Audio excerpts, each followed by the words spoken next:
Kashmir Bigda says the fiancé of his child's mother, Justin Hellinger, punched him out at work. Justin is countersuing for child support costs and for false charges made to CPS. You're welcome. Mr. Bigda, how old are you, sir? I'm 28 years old, Your Honor. Is this your wife? Yes, ma'am. How long have you been married? We've been married for roughly 3 years, almost 4. You have children Yes, with her? ma'am. I have 2 by my wife, Your Honor. Your complaint says, sir, that the defendant is the boyfriend of the mother of another of your children. Is that right? Yes, Your Honor. Were you married to your wife at the time that this child was conceived? Yes, I was, Your Honor. How old is the child that you have with, what's your name? Selena. Selena. She just turned 2, Your Honor. And this is your complaint, Mr. Bigda. Your complaint is that the defendant assaulted you. Yes, sir. And in addition, you claim that you made a small loan to him to cover some insurance payment that he needed. Mr. Hellinger says that you precipitated this argument, and in addition, he is counterclaiming. He alleges that you called Child Protective Services on him on more than one occasion, and in addition, he says that he's been supporting your child, correct? Yes. How much child support do you pay, Mr. Bigda? I paid $36 weekly, court-ordered. Do you pay it every week? Yes, I do, ma'am. It's taken directly out of my paycheck, Your Honor. And how much is your paycheck, sir?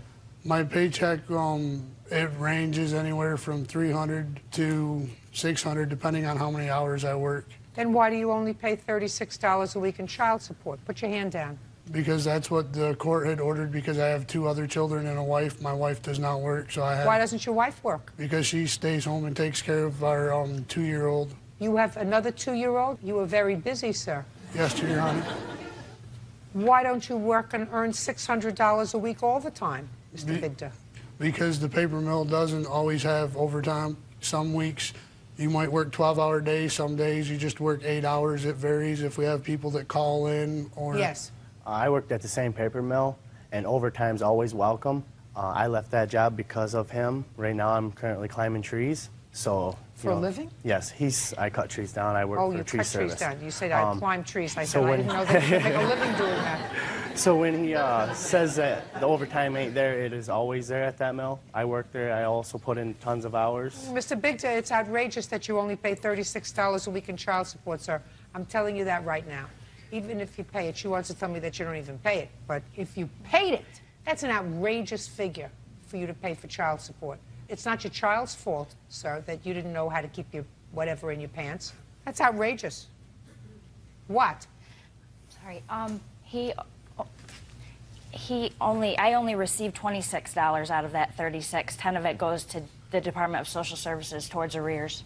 Yes. The rear support is actually medical bills for Mrs. Catterette for having the baby. It's not rear. No. It's not medical bills for her, sir. It's the birthing expenses for your child. Because when you make a baby, it has to be born. Yes, that's what right? Put your hand down. I don't know why you still tolerate him. Yeah, I'd be visiting him, you know, and bringing flowers. Now, I'm ready to hear, sir, your tale of woe.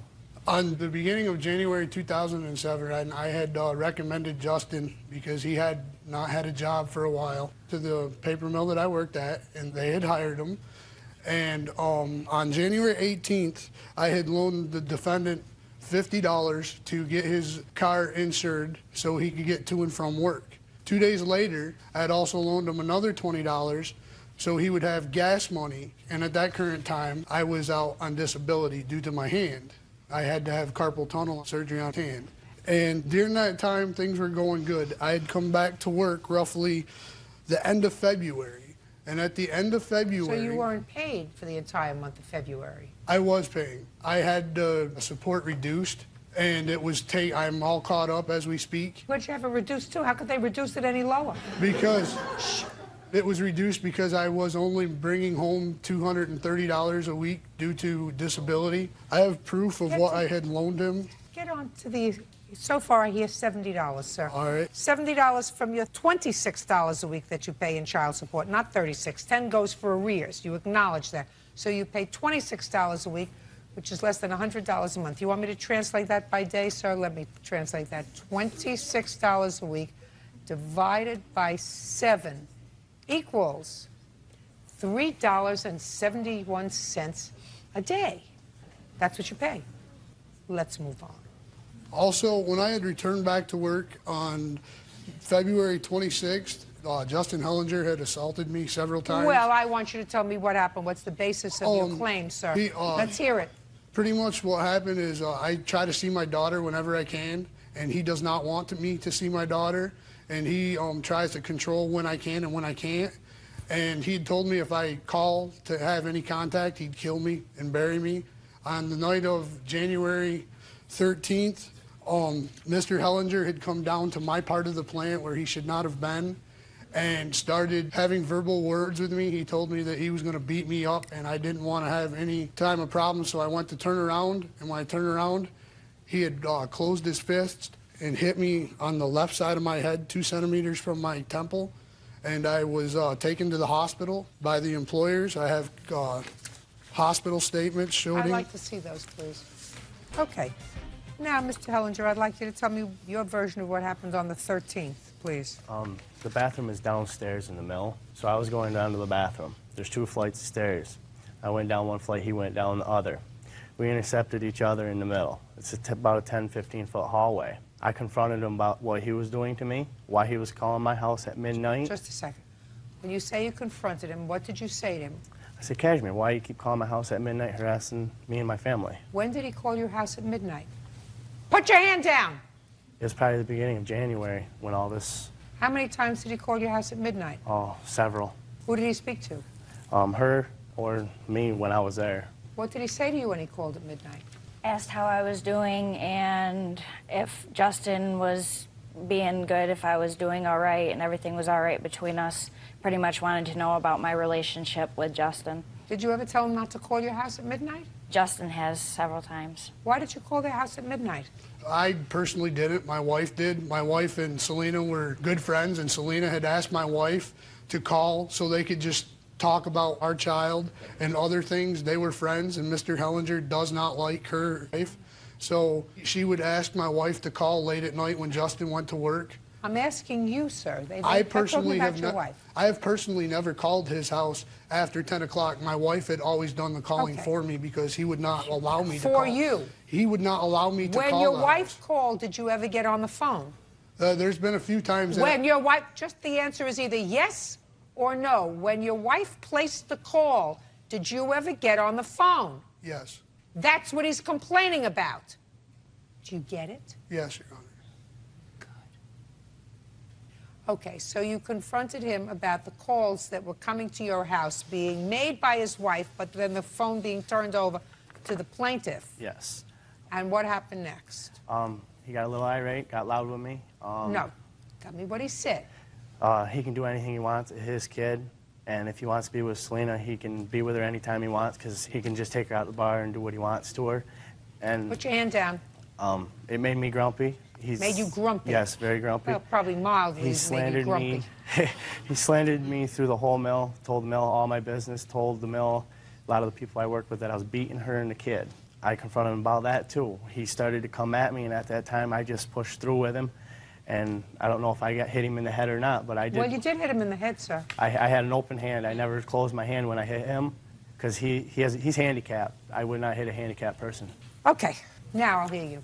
Yes, Your Honor. I had made a report to the police. He was arrested. I have the arrest. I'd like and to there see it. was, Now you can stand up. And I have told people about Justin at the mill, and the reason why I did that is because I fear for my daughter's welfare. That's why I keep persisting. He's a registered 2 sex offender, and it is on the website for everybody to see. I fear for my little girl's life, and so Yes. I've been with this little girl for 2 years. My officer said it's fine. I have 2 children of my own. I also get every other weekend. Being around his daughter is no problem to me. I'm not dangerous to anybody. What I done in my past was my business. The fact, yes, it is. I am registered, but it don't affect my life at all. I have a good job. I work around several 100,000 people a day. I go to people's homes. Did your prior conviction involve children? No, it did not. It involved an underage girl, which I did not know her name, or her age, I should say. How old are you now? I am Put 24. your hand down! I am 24. 24. And when was this conviction? 2 years ago? 2 years ago when you were 22. Yes. And how old was the girl? 16. Got it. Fine. Not fine legally, but that's a totally different scenario than pedophilia. That's just dumb. Understood. And you have too many children, sir, at age 24. If you I have 3 understand. children, Yes. you too. I don't care how many trees you climb, and I don't care how much pulp you make. Now, you want to say something to me? The phone calls that were made to Selena were me returning calls and her returning my calls. He did not take the phone every time, only once in a great while. Listen, he took the phone more than once. Madam, I don't even have to be there to know that he took the phone yes, more he than did. once. Right. Anything else you want to say? Just that the support issue, we give them money on the side to above what the court orders. We also buy Davina's clothes, Davina's diapers, her wipes, her shoes. And when we do send them home... Show me receipts. Right here, where I Show spend me. at Walmart off of my bank card. Show me. There's a few. There's Walmart there, where we've spent $502 to buy clothes, diapers, wipes, food. What about for And it's all whose through there. children? For his daughter. Not for your children. No, not at that point. No, I buy her Baloney. things separately. Baloney. I don't believe a word of what you... Sit down. You think that I believe that you went and spent $500 on his daughter and none of No, that... some of it was on his daughter. Not all. Now, that's better. I'm sorry, Some that was of my it mistake. You made a mistake. Yes, I did. I'm sorry. What? Also, I fear for my child because last summer, roughly June or July, the defendant was also arrested because his girlfriend Selena had left him, and he rolled his car trying to kill himself on purpose. And he had a suicide message left on my machine. I didn't bring that with me today. Yes. The fact that I tried to kill myself has nothing to do with Yes, his it does. child. I was not with him. Yes, I got help. To me. Listen to me. That's a legitimate concern. I understand it is. Okay? That's a legitimate concern. If you have suicidal thoughts, that's one thing. If you act out those suicidal thoughts and you are around the child, that's a legitimate concern that a parent might have. You get it? Yep. Now, I assume that that formed the basis of at least one of the calls to Child Protective Services. No, it did not. Did it? Yes, it did. How many times did you call Child Protective Services? 3 times. Tell me about the 3 times. The one time was when he rolled his car, and Selena, the mother of my child, was worried, so we got together and had called. The second time was when he called my house going irate, and he threatened to kill me and bury me and told me I could not see my child, so I was very concerned about the welfare of my daughter. And the third time was due to him stalking and calling me names and stuff. He had even stooped low. He had convinced his girlfriend to go to the police and report that I had raped her. That's how our daughter was conceived. And the police had come to my house, and she was filed for making a false report and is under community service for trying to have me arrested. Yes, Is that correct? Yes, it is, Your Honor. Okay. That's not good. That's not good. I was highly intoxicated the night that me and Kashmir, conceived my daughter. So? I don't remember any of it, and it was not a coerced thing. I went to the police department on my own. How much after your daughter was born? 6 months, maybe. So you had 9 months and 6 months. You had 15 months to think about it? I was not. Yeah. Okay. Mr. Hellinger, he was clearly assaulted, and you clearly lost your temper. So you have to be responsible for his medical bills. Your Honor. What? I have a unfounded paper from Social Services January 30th that he called on me where I was unfounded. Yeah, that's okay. He has legitimate concerns about you. Are you getting any help for yourself? Yes, I am. Good. You seeing somebody regularly? Yes, I do. Put your hand down. Listen, if you think that I find you a sympathetic character, I do not. You were disloyal to your wife. You created a situation that she's going to have to live with and suffer with her whole life if she decides to stay with you. She has 2 children with you. I guarantee you the day that you told her that you had another child the same age as your youngest child was not the happiest day of her life. So if you think that I believe that you're a sympathetic character, I believe that you are an unsympathetic character, sir. As far as the money that you claim you gave him, that hardly makes up for the amount of money he contributes to support your child. So he's going to pay your medical bills, which are roughly $500. Unfortunately, Mr. Hellinger, you want to be compensated for supporting his child. That's your prerogative. If you choose to do that, you do that gratuitously. That ain't a big problem to me, the harassment. Fine. And as far as calling, some of your behavior, sir, is questionable. And I suggest to you, I would continue with the help that you're getting because you probably need it. What? I also have proof that I lost wages. I don't care if you lost wages. When he Make up for it for the $26 a week that you send to support your child, or $3.71 a day. I'm telling you, sir, you are an unsympathetic person to me. I think that you would like to have control over this situation that you created. Were you drunk the night that she got pregnant? No, I was not. Was she? Yes. You know how unsympathetic you are? The scale of sympathy for me just went to a -10. So she was drunk, you weren't. You clearly then took advantage of somebody. That a fair statement? Yes, Your Honor. So he's going to cover your medical bills, period. It's your $500.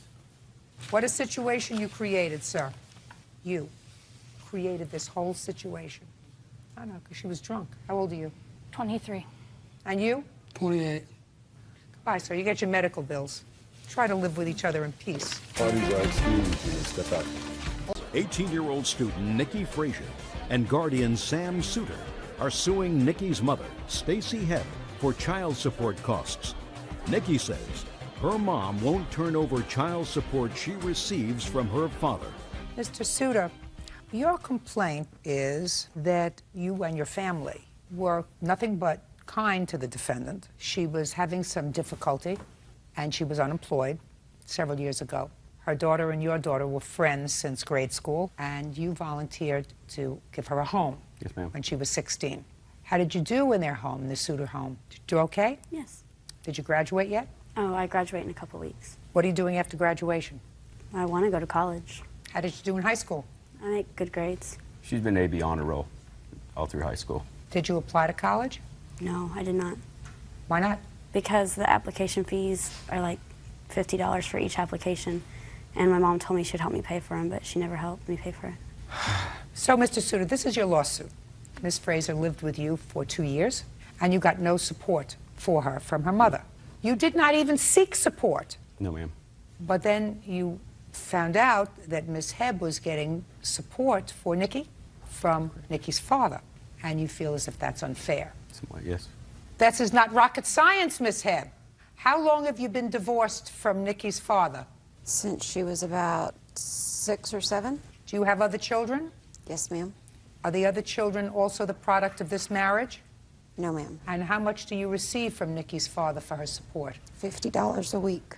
What did you do with the money since 2003? When she has called and said that she didn't have any food in the house and she needed me to take her to eat, I would feed her.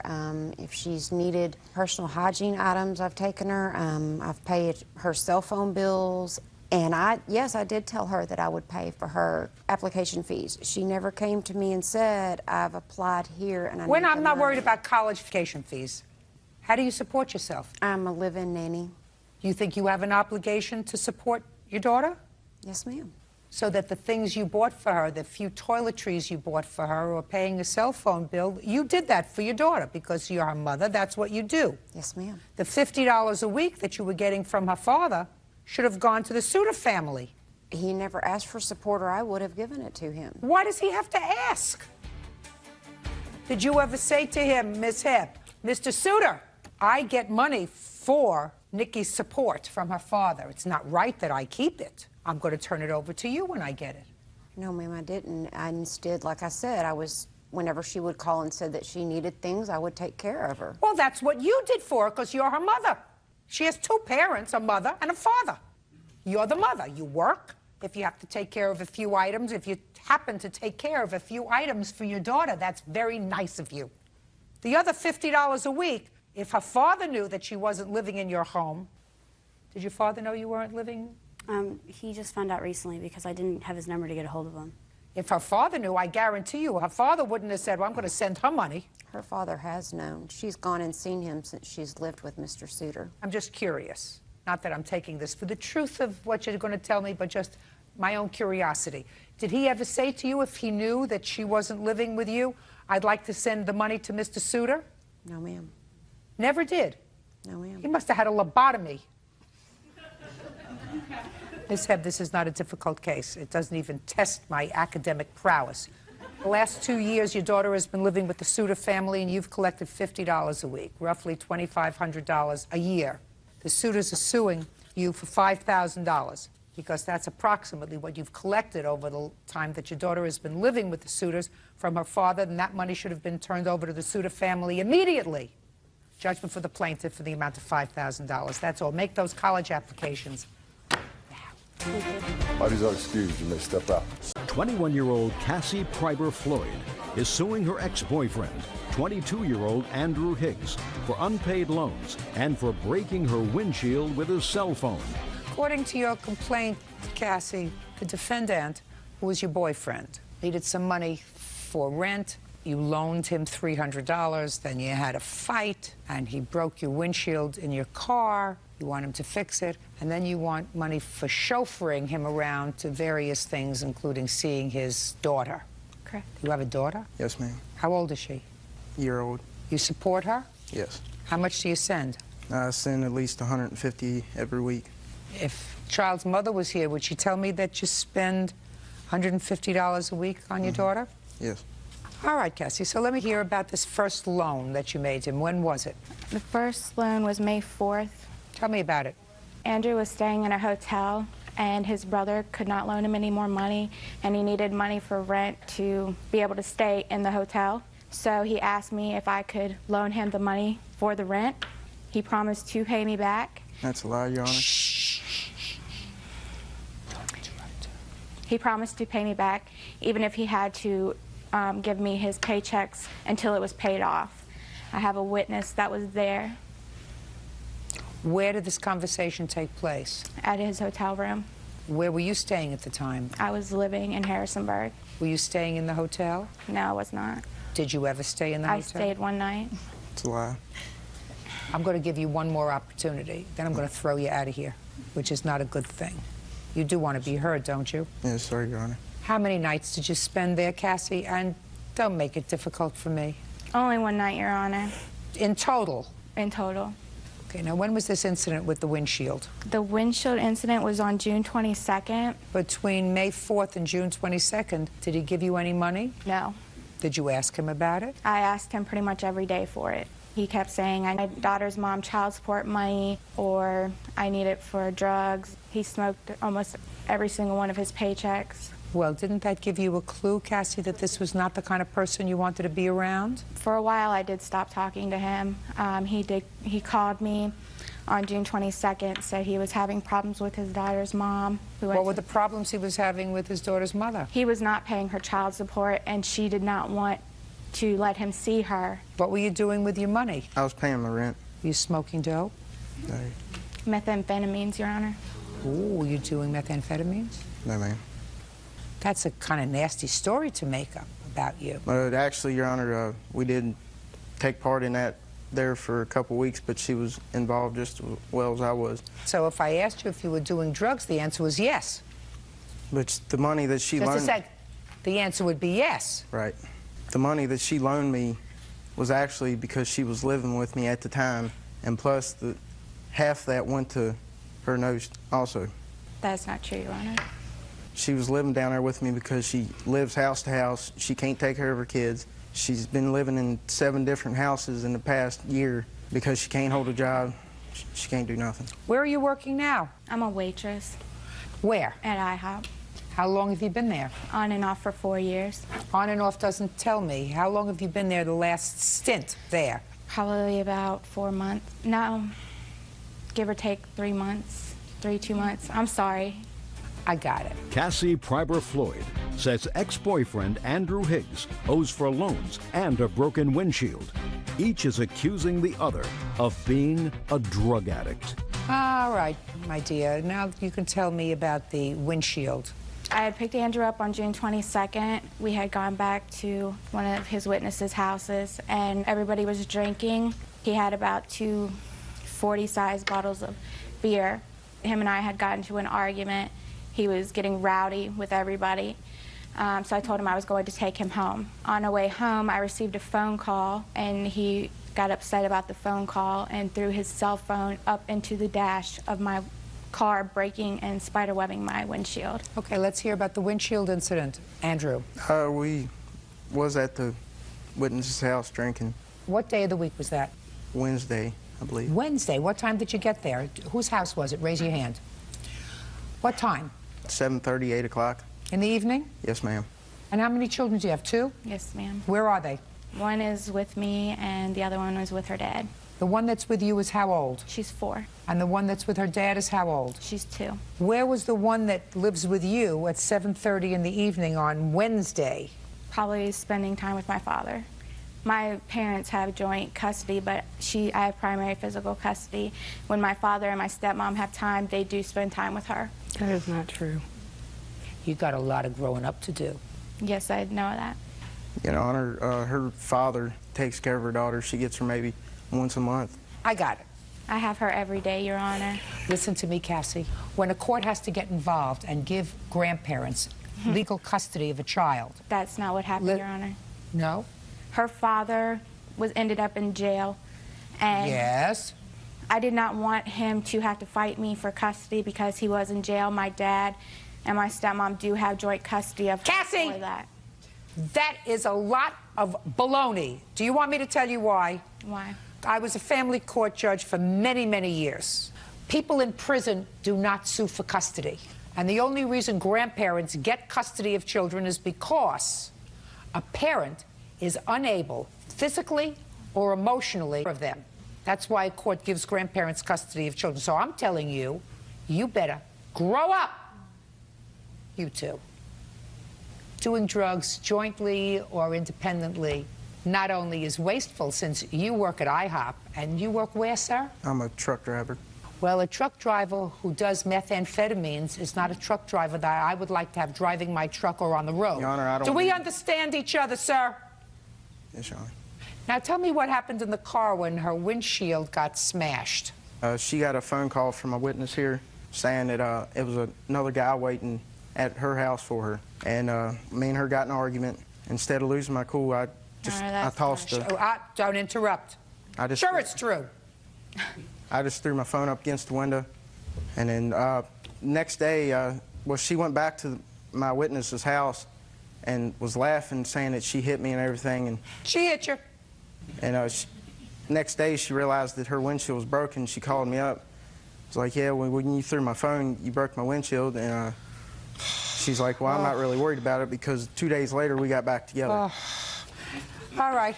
And then you want money for driving him around to see his daughter. Is that right? That's the last part of your lawsuit? Yes, ma'am. Forget it. I don't want to hear anymore. Listen, I'm going to make short work of the two of you. So far, between the two of you, you have managed to ruin your young lives yourselves and bring 3 offspring into this world, none of whom you are caring for. You have done enough damage. Grow up. The time you came here to file a case, to come here, you should have better spent doing something productive. Do we understand each other? Yes, ma'am. Your Honor, Quiet. There isn't a question in my mind, sir, that if I were to ask the mother of your child whether each and every week she gets $150 from you, I would not get an affirmative response. Yes, you would. Maybe once in a while you send it. Put your hand down. Either one of you two ladies the mother? No, but I'm... I don't care. I just ask a question. Either one of you the mother of this child? Good. Then shut up. You get me? You made 3 babies. You tortured enough people. Grow up. Especially you.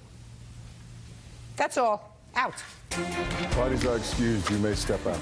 Neil Brady Jr. and his girlfriend, Kiana Taylor, are suing their neighbor, dog rescuer Shauna Henderson, for damages from a dog attack. The couple says Shauna's pit bulls killed their Cocker Spaniel. Who is Brady? I am. Mr. Brady, Ms. Taylor, it is your claim that the defendant's dogs, she has pit bulls, Correct. got loose and attacked your dog, which was on your property. Yeah. Your dog was a pregnant Cocker Spaniel? Springer Spaniel. Springer Spaniel. The dog was killed. All right. You want Ms. Henderson to compensate you for your vet bills, Correct. for the value of your dog, and for a certain amount of pain and suffering. All right. Loss of companionship.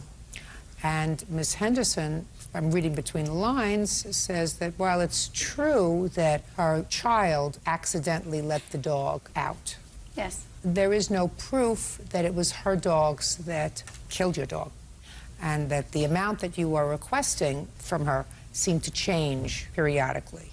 I'm not really sure of what your defense is. Okay. But I have a couple of questions for you. You read the newspaper? No. Ever? Probably twice the past year. Well, first of all, that would be a big problem. You have children? Yes. How many? 2. How old are they? They're 2 and 3.5. Who takes care of them while you're away? Their father, my husband. You live together? Yes. Who works? We both do. When you're working, who takes care of the children? We don't work at the same time. How many pit bulls do you have? They're actually not pit bulls. What are they? They're American Bulldog mixes. This is their license paper showing that they're You not. have pictures of them? Yes. I'd like to see them. Are they pit bull mix? They're mixes. They're American Bulldog mixes, Your Honor. Well, they both have a lot of pit bull in them. They're mixes. Did you hear what I said? Yes. All right. So, if you read the newspaper, the reason I'm asking you this question is, I would have said to you, you appear to be an intelligent woman. I'm not certain that you're an intelligent woman. But just yesterday, a woman who had a dog, pit bull, that she raised from a puppy, for no reason, turned on her. For no reason. And chewed off half of her face. Now, that's not the first time that that's happened with this breed of dog, and I'm not condemning this breed of dog.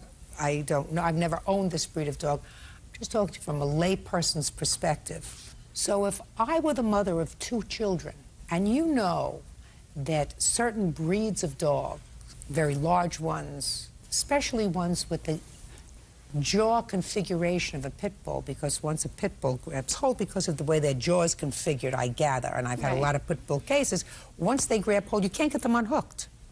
Very hard to get them unhooked. Right. So they cause more damage than your standard fair dog if they turn on you. That be a fair statement, Miss Henderson? Sure. I wouldn't know why the mother of 2 babies would keep a dog that had that potential if they decided to turn. If a 2-year-old, for some reason, took a stick and poked the dog with the stick so that the dog turned on them, which a 2-year-old can do. Listen, I have little tiny dogs, and I have grandchildren.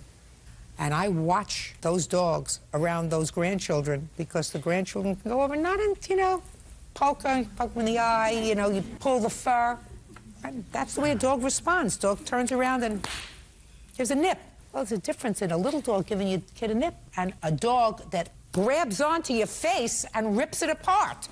Tell me what happened with your dog. One evening we were in the house and we heard some screaming outside. I wasn't quite sure what it was until a neighbor knocked on the door and let me know my dog was attacked. Were you the neighbor? Yes. Could you step up, please? Tell me your name. Michael Palmieri. Mr. Palmieri, you are a neighbor of the Brady Taylor family? Yes, I am. Tell me what you saw on what date? I don't remember the exact date, You Your remember Honor. the date? It was September 6th. September 6th? Yes, it was. Go ahead. Absolutely. I heard some commotion upstairs. My wife was screaming hysterically and my son, and I called up. I said, "What's going on?" And she said, "Pit bull attack." And I just ran out with my boxers on. I had nothing else on. I have a small child. Other neighbors have small children. So I didn't know what was going on. I ran out. I saw this one dog with this clamp down on their Cocker Spaniel. I ran over, and I was just hysteric and going crazy, and I went to attack the dog. And the dog sensed that, and he let go. And there was 2 of them. One of them had him in his mouth, and the other was very close by. And then there was a third one, a little one. The third one that's a little one, was it the same breed? You know, I couldn't tell. I don't think so. Okay. I would like you to describe the 2 dogs. Well, the one dog that had the dog in the mouth, there was something very specific about that dog. It had its name written on it, Rex. I don't know if it was spray painted. I don't know if it was dyed. Where was it written? Right on its side. Is that your dog? Yes. Oh, good. Well, there we go. That So- just took care of that. Yeah. So after that, you know, I got the dogs off, and I didn't know, because I was trying to capture them. I didn't want the dogs to get away, because this same situation happened with me about a year ago, where I was taking care of a pit bull for a friend while he was away, and that dog got away and attacked a gentleman's small dog and killed it, and I got sued. And I have small children. I have a 3-year-old and a 1-year-old. And immediately after that, I said, you got to come get this dog, because I can't have this situation. They are very, very unpredictable. And my daughter loved this dog. So, you know, I understand this is a serious matter. And I like pit bulls. Personally, I don't know, I think they're interesting dogs, but I don't want them around me, and I don't think they're safe dogs. We tried to capture a dog, and as a matter of fact, her brother trapped one of the dogs, and animal control came and got the dog, and they tracked down, I guess they followed it, Neil followed the other dogs, and they found out where the lady lived. It's her dog. There are very few dogs that look like a pit bull that have their name, Rex, tattooed on their side. She acknowledges that's her dog.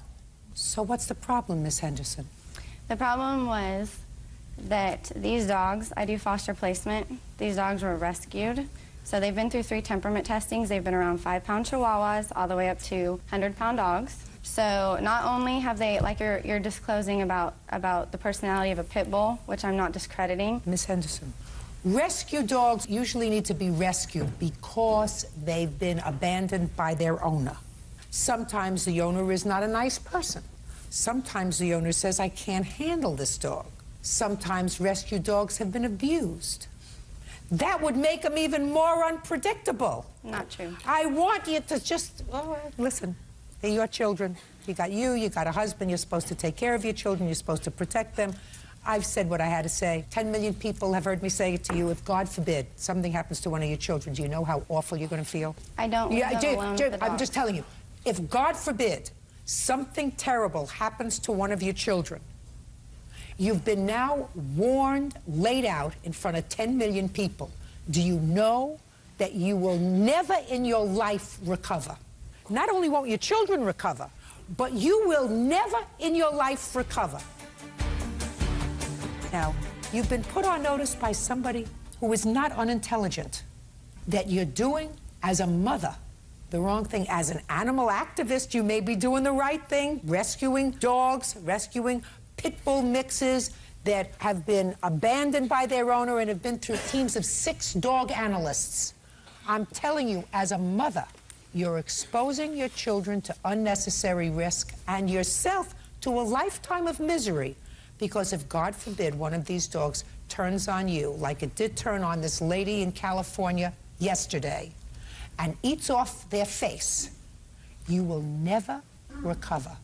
So then, listen to me. I'm not talking about all those dogs. I'm talking about you. I understand. I'm talking about you, who has a 2-year-old and a 3-year-old. I'm talking about somebody who is supposed to not only look good, madam, but be marginally intelligent before you have children. Judgment for the plaintiff for the amount of $3,000. Nothing that I say is going to get through, that's all. Benjamin Graham says former friend and landlord Lark Bowman stole belongings from his home when he went to jail. Mr. Graham, according to the complaint that I read, you rented an apartment from Miss Bowman. Yes. When did you rent the apartment from her? The summer of 2004. July or August? I'm not sure of the date on her. When did he rent the apartment, Miss Bowman? In the fall time of 2004. Do we have a month? Yeah, it was in November, actually. Does that sound right? That sounds about right. And then, according to you, Mr. Graham, you were incarcerated for a period of time, and you claim that Miss Bowman stole some of the property that was in your apartment when you were there. Miss Bowman says she did not do that. She says that your friend Gail, with whom you are currently living, who lives in the apartment complex, she took your property. She has no knowledge of your property. She did take a couple of things that she says she had loaned to you when you moved in. Those were bookshelves. Correct. And what else? And a desk. And a desk. Mm-hmm. Those are the 2 things that you indicate I had many other things there that belonged to me, but I did not take them. Bookshelves and a desk were the only 2 things that you removed from the apartment. Correct. Now, Mr. Graham, when were you incarcerated? On the 22nd of May. How long were you in jail? 40 days. For what? Drug paraphernalia possession. What items do you claim that Ms. Bowman took from your apartment? couch, two couches, bedroom set, laptop computer, a variety of miscellaneous electrical items. I'm an electrician. Like what? Lights, ceiling fans, outlets. You mean that weren't in the walls, that Not were in the just walls. there? Yes, just there. Yeah. So, tools of your trade. What Yes. else? I had a variety of things that I had a list of, and unfortunately I didn't bring the list with me, but it was... All right, Mr. Okay. Graham, what proof do you have that Miss Bowman, who denies that she took these things from your apartment, what proof do you have that she took them?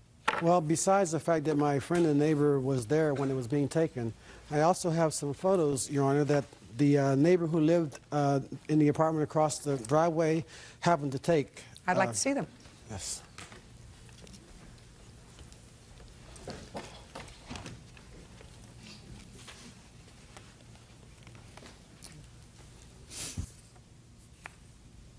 Who has a blue truck?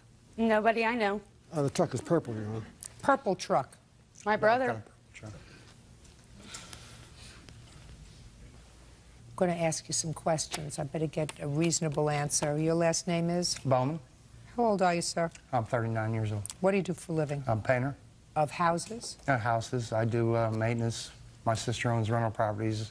So you work for your sister? Yes, ma'am. Are you employed on an annual, or does she pay you periodically? Periodically, hourly. How long have you worked for your sister? Here in the last 4 months, Prior to that, I worked as a forklift operator, supervisor. you took your purple truck to Mr. Graham's house that he was renting, and you and your sister removed certain property. Is that correct? My sister had called me at the end of May. I have pictures. I just want you to know that I have Right. pictures. I So let's understand. not play with each other. Yes, ma'am. I asked you a specific question. I said, did you go to the house and remove certain property that was in the house that Mr. Graham was renting? The property that belonged to my sister. The house that Mr. Graham was renting? Yes. Yes, Your Honor. What property did you remove, sir? There was a desk. Be very careful. Computer Desk. Yeah. Go Shelf, ahead. Old lamp. A lamp. What else? There was a few boxes, miscellaneous boxes. Boxes. Say nothing, Miss Bowman. Boxes. What about tables, sir? Did you remove any little tables? At Did the you time, remove any little tables, sir? Not that I recall, I didn't. Gail was there with her truck, too. In the process, I I'm was... talking about a purple truck. Yes, Your That Honor. would be yours. Yes, it would. What color is your truck? Brown. Did you remove any upholstered pieces from the house, Mr. Bowman? No, You know what upholstered pieces are? Rugs, upholstery, I didn't say rugs. Rugs aren't upholstered pieces, sir. I'm talking upholstered pieces, usually chairs and sofas. there was one sofa. One that was- sofa. Let's was just from get us. there. One sofa. One sofa. All right, so you removed a sofa. Mm-hmm. Now, there were some boxes. How many boxes were there, Mr. Bowman? I would say 2 to 3. And with your hands, show me how big the boxes were, sir. I would say the boxes were that size. What did you do with the boxes? The boxes got thrown in the garbage along with the rest of the kitchen utensils, all the food that was spoiled and rotten, Where did you throw them? right there in the alley, in the garbage. I'm asking you about the things that you put in your truck, sir. Yeah, them items, them boxes, all was garbage. We were cleaning the apartment out to rent it out to another tenant while Mr. Graham had been in jail. What did you do with the sofa, sir? The sofa went down to our uncle's house, who said that he was going to use the sofa, which was... Just answer my questions. I asked you what you did with the sofa. Sofa you brought to your uncle's house. Is that right? Yes, Your Honor. What did you do with the lamp? The lamp was also with my uncle. 2 little end tables. Those go to your uncle's house, too, with the lamp? Yes, Your Honor. See how easy that was, Mr. Bowman? Yes, ma'am. Sit down. You got my drift. Yes, ma'am, I do. I'm 10 paces ahead of you, Miss Bowman. Your brother has just indicated, marginally, that your uncle has been the recipient of largesse in a sofa, end tables, and a lamp that we know about. That is not a desk and bookshelves. We understand each other? Yes, Your Honor. These photographs don't show a laptop computer, fans, tools, and other stuff. But, Miss Bowman, you took more out of his house than the desk that you let him borrow and the bookshelves. You know how I know that? Because he told me so. You lied when you told me that the only thing you removed from the house was a desk and bookshelves. I didn't stay the entire time, so I don't know what else was there. You lied when you told me that the only thing you removed were desks and bookshelves. He works for you. He is your employee. Anything that he did is attributable to you. He is your agent. Gail, when I went in, Gail said, I'm going to pack up all Benjamin's stuff. Whatever's left there, I would have to go out to the dump. We moved two couches out to the dump. Listen to me very carefully, madam. That could have been something that you told me.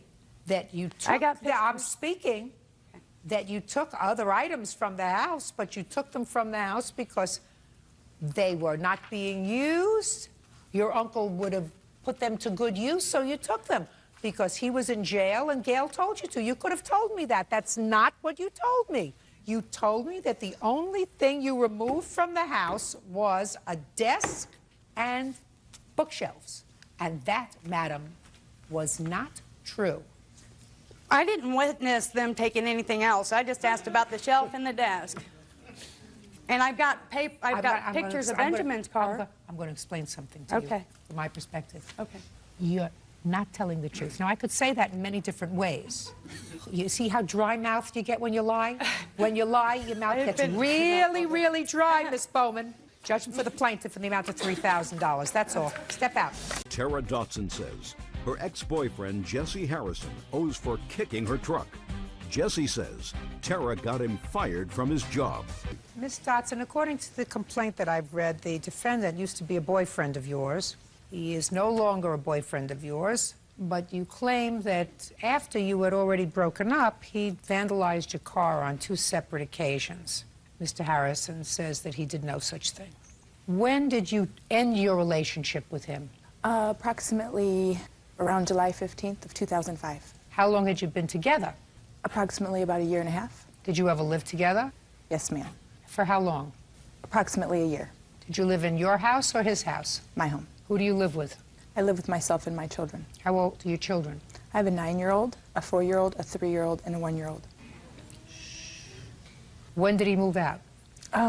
Probably around June of 2005. And why? It wasn't working. I had a lot of stuff going on in my life, and I felt like life was taking me in other directions, and I felt like I couldn't do all the things I needed to with him. He was becoming very controlling, very possessive. Was he working when he moved in with you? Yes, he was. Did he remain employed during the year that he lived there? No. He did not? He did not. When did he lose his job? Approximately 4 months after we lived together. Were you working? Yes. What kind of work do you do? I'm a full-time student at IUSB, and I also tutor at Jackson Middle School. Okay. When was the first incident of your car being vandalized? September 15th. Tell me what happened. That day I actually had surgery at St. Joe Medical Center, and after that my friend Christine, she's right here, her and I and Jesse Harrison, we all went to my friend Heather's house. How did he get involved with you on that day if you had broken up 2 months before? I called him from my home and I told him that I was having surgery that day, and he asked hospital. And I told him I didn't care, but inside I felt like I needed him for support. He's been my main support person. And then when I was at the hospital and they were taking me to the pre-op, he showed up. Did he drive you home? No. Who took you home? Christine drove her car, and she drove me and her to Heather's, and he drove my truck. And when I left the hospital, I was upset that he was driving my truck. I did not want him to do that because he has no license. And when we got to Heather's house, we had this argument, and he got mad at me because I didn't want him to drive the truck. And he said, well, I was there for you at the hospital. And I told him, you didn't have to be there for me at the hospital. I had somebody else who could have been. That's not true, Your Honor. Shh, come back to you. Go ahead. And at that point, he just yelled, and these were his words verbatim. He said, who, Petey? And then he kicked my truck and threw a flower pot at it. And then he ran between 2 houses, and that's when I saw an officer on a bike, and I stopped him, and he made a police report for me. Okay. When was the next time that your car was vandalized? The next accident was on the 16th of September, 2005. Go ahead. Again, at that time, I was still under medication for my surgery. My doctor told me that I needed to do bed rest for a week. At that time, I went over to my friend Christine's house. Jesse was there, And how did he get there? He drove me. So you called him again? I had to take my kids. Just a second. So after you saw him kick your truck and throw a flower pot at it and report it to the police, you called him again to pick you up? Your Honor. Just a second. Is that what you're telling me? Don't give Yes, me an ma'am. excuse. That's a yes. Yes, ma'am. When had you called him? You know, I'm not... That morning? The evening after? When? I think it was the next morning. Where were your children?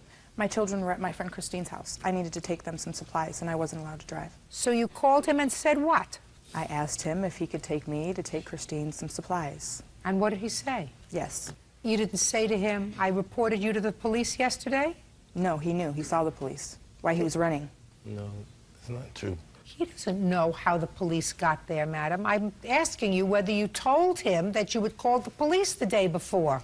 No, I did not tell him that I called the police the day before. You just said, do me a favor, pick me up and take me over. How was he supposed to pick you up and take you over to Christine's house? I asked him to take me in my truck. You asked him to drive? Yes. So it was okay for him to drive without a license when you asked him to, but you were annoyed that he drove without a license the day before. The day before, I did not feel comfortable being with him.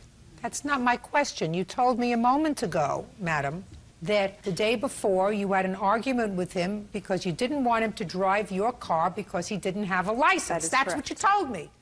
But the next day, because you needed to use him for something else, you told him to come to your house, pick you up, use your car, and take you to your friend Christine's house. That is correct. My children needed supplies. They needed water? Diapers. Is she incapable? She had 5 kids at her house at that time, and she couldn't leave. License, diapers. License, diapers. You used him. Mr. Harrison, after you went back over there, her car was vandalized again, sir. Were you angry on both of those occasions? No, I didn't. I wasn't angry. It's just that she was just running her mouth, or she wanted to go in the house, and I didn't want to stay there. Why don't you work? I was working for her brother, detailing cars at his car lot, until she came up there starting trouble, and now I just go from car lot time to time and detail cars. Is that how you support yourself? That's Yes, not ma'am. true. What does he do? Actually, he was working for my brother, and he got fired from my brother's car lot because he was being obsessive and controlloving, and my brother didn't want to be a part of it. At this time, he doesn't go from car lot to car lot detailing. He That's frequently not true. sells stereos. Ms. Dotson, although it looks to me as if butter would melt in your mouth and that you're a very intelligent woman, you're also a user. You used him like a rubber band. You say, get out, then come back, come to the hospital, I need your support, don't use my truck. Well, today you can't use my truck, tomorrow you can use my truck because I have to go someplace. And what I'm telling you is you can't toy with somebody's emotions like that. That's unacceptable behavior for an adult, madam. If you needed somebody additionally to give you moral support in the hospital and you had already kicked him out of your house, you don't call him again for the day. Well, Your Honor, my mom is deceased. My best friend was watching my kids. Who else loves me? I know he does. Just a second. Well, that's using him. That's exactly what I'm saying to you. That's exactly what I'm saying to you. He loves you, but you don't love him. So if what you're doing is toying with his emotions, because you're saying, I need you. Your Honor, I let's just listen. I need you. Now I'm finished with you. I need you again. Now I'm finished with you. That's cruel. And if what you're telling me is he loves you, and you know that, that makes you even the more cruel. You get me? What year is your truck? My truck is in 1998. And you have pictures of the damage that he did to your truck? Yes, ma'am. I'd like to see it, please.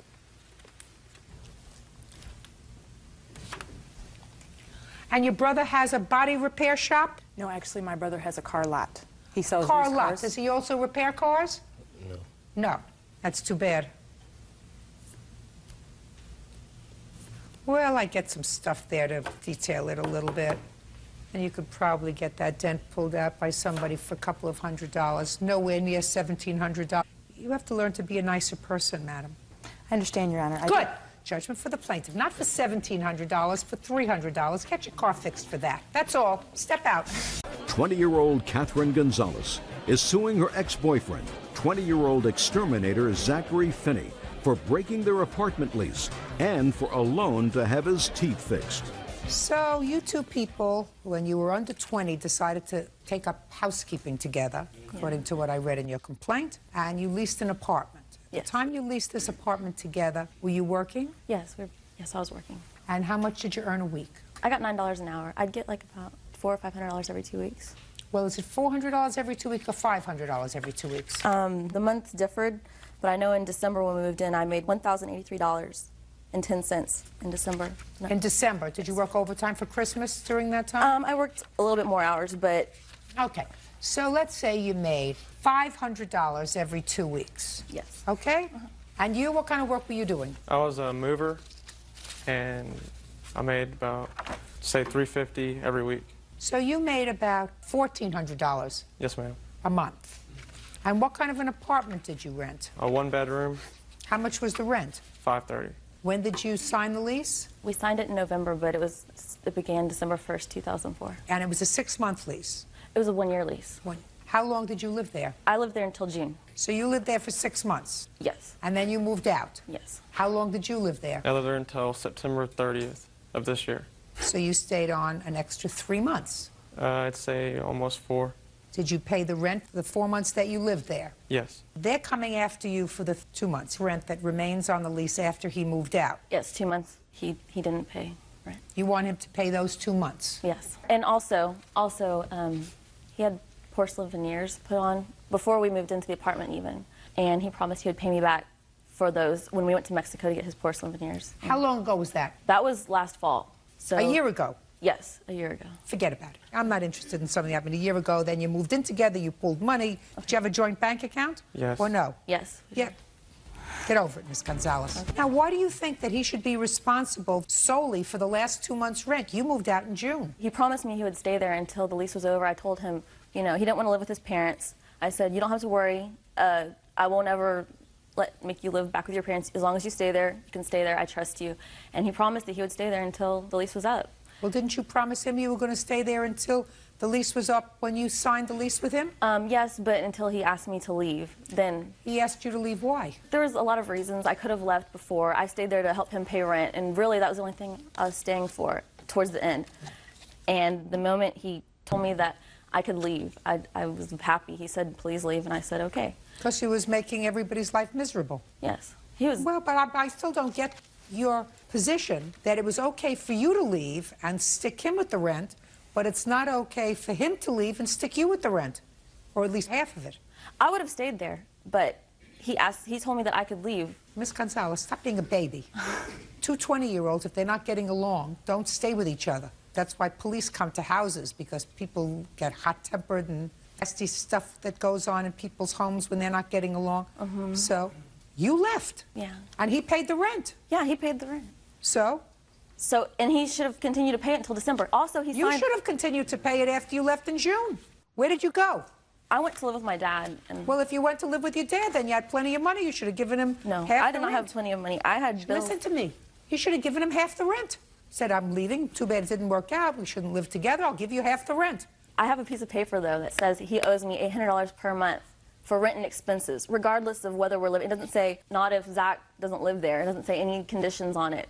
And so that was my guarantee that he would stay there and pay the rent, because he signed a piece of paper saying that he would. Let me see it.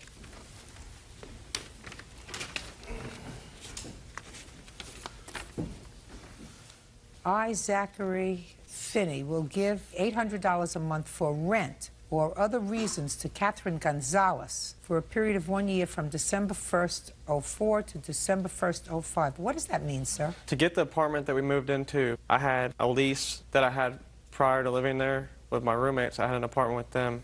I moved out, and my other roommate was supposed to take that over. He left, and that went on my credit, so I couldn't get approved. The reason I did that is the apartments asked me to do it so we could get approved to move in there. Otherwise, we wouldn't be able to move in there. So this wasn't for her. It was to get us approved to live there. Is that right?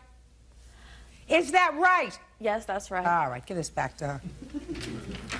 All right, now why are they just going after you for the last 2 months of this rent, Miss Gonzalez? Because my name was on the lease. So he's not even liable on the lease? No, but this piece of paper was my guarantee that he would not... That wasn't your guarantee. That's not the reason it was signed. So the rent Is $530 a month? Yes. Did you give them notice you were moving out, sir? No, I did not. Why not? I've been paying the rent ever since she moved out. In September, we had a hurricane hit Louisiana, Katrina, and a hurricane that was going to hit Houston, Rita. Well, I'm an exterminator, and my customers started canceling, and I work off commission. If I don't work, I don't get paid. And I was out of work probably almost 2 weeks, I would say. I asked her for help, and she kept giving me a runaround about why she couldn't help me, so I just left. I wasn't going to stay there. I got you. I got you. Okay. Well, in any event, you did have an agreement, and your agreement was each of you would pay half the rent. Is that your agreement when you Yes. moved in? And if there were 2 months left remaining on the lease, that means that each of you would be responsible for $530. Is that right? Yes. Well, you think it's fair, Mr. Finney, that you pay $530? No, I don't. Well, it is. It is, sir. You paid for the 4 months rent in the apartment, but you lived in the apartment for 4 months. Yes. And from what I gather from Ms. Gonzalez, it was by mutual understanding that you left. She wasn't happy there. You weren't happy with her there. She was more than happy to leave. Is that right?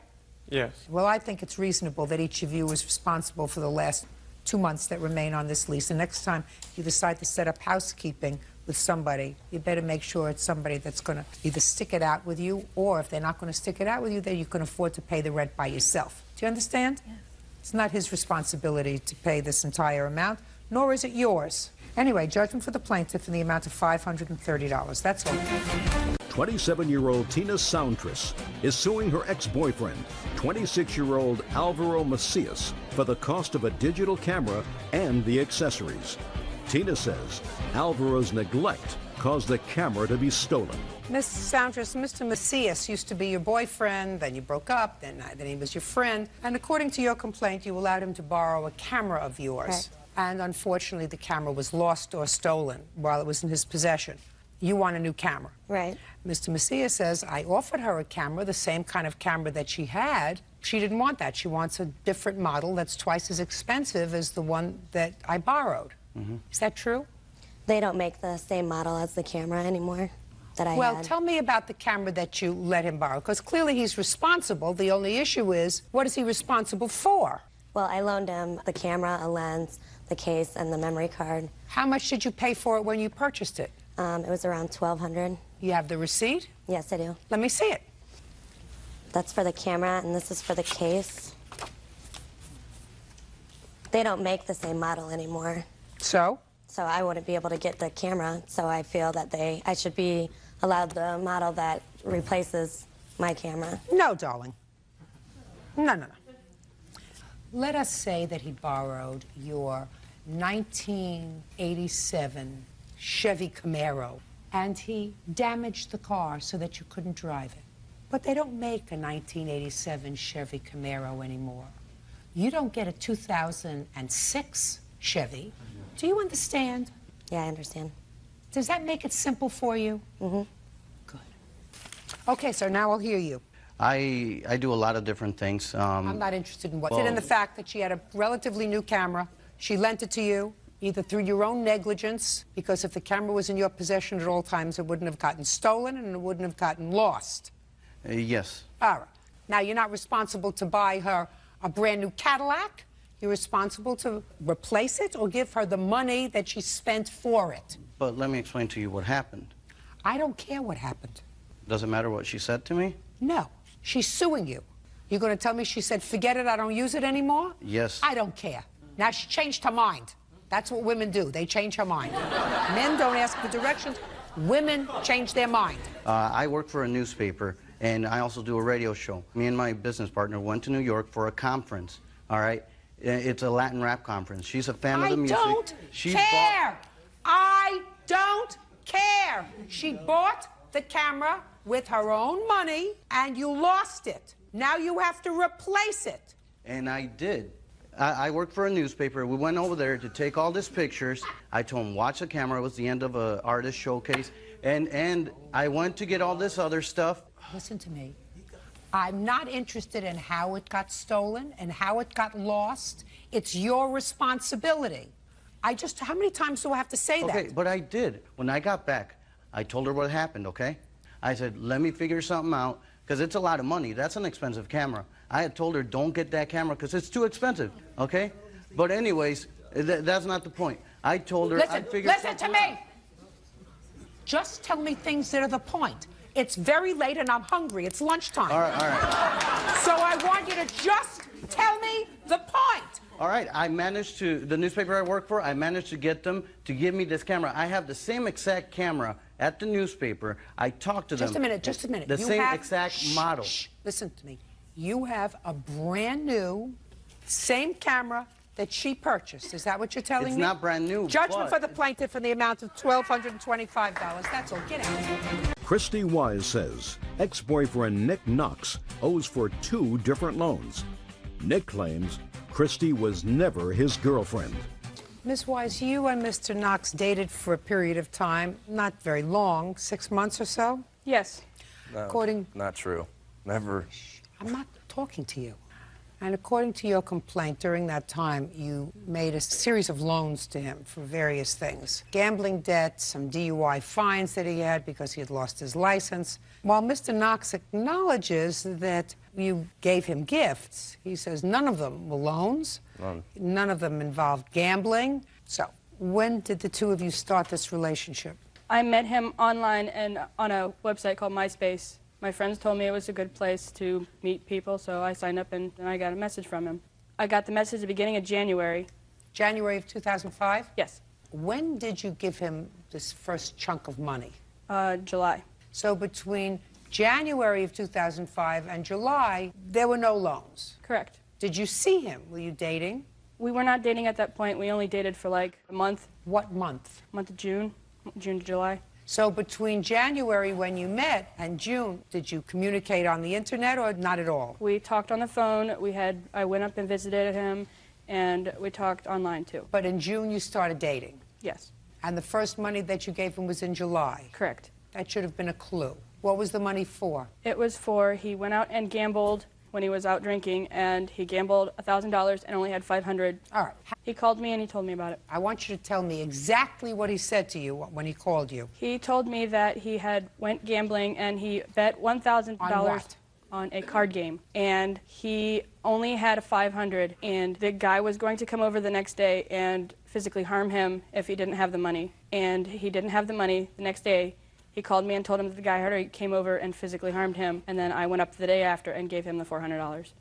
That's a little stilted, what you just said to me. First he called and told you that if you didn't give him the money, he was going to get hurt. Yes. You didn't give him the money. Then he called you back and told you that the man came and actually hurt him? Yes. How did he hurt him? He brought a couple of his buddies over and they got in a fight outside his house, I guess. That's what I was informed of. When you went up there, were there any physical signs of his being assaulted? Yes, his jaw was bruised.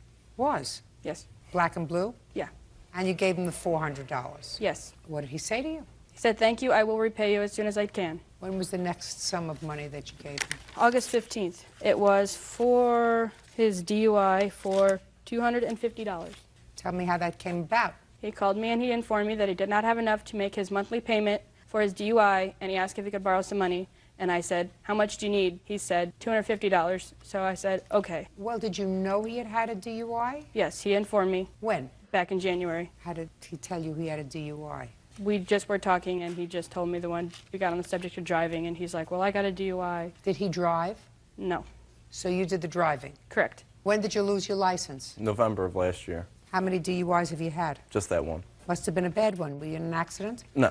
I swerved over, I went left to center, and the police officer drove by me and gave me a DUI. I did the sobriety test and stuff, and then went to court. I tried fighting it, but then we just really gave up on it because I admitted to it, so. Well, what do you mean you tried fighting it? Well, take your hands out of your pocket. Because they wrongfully arrested me too. They were giving me, I passed all my field sobriety tests, and I blew the legal limit, and then they were shoving me around, pushing me around, slamming me into my car, just saying a bunch of obnoxious things to me, making fun of my name. It's a bunch of stupid stuff. We tried fighting it, and then, because I had another charge. You tried fighting it because? I had more than one charge with it. I had the DUI, and I had a concealed weapon, too. It was just a pellet gun under my seat, so they were going to try and charge me with that, so they just dropped that down to nothing, and I just took the DUI. Is this your first arrest? Yeah. Jacked out with the police?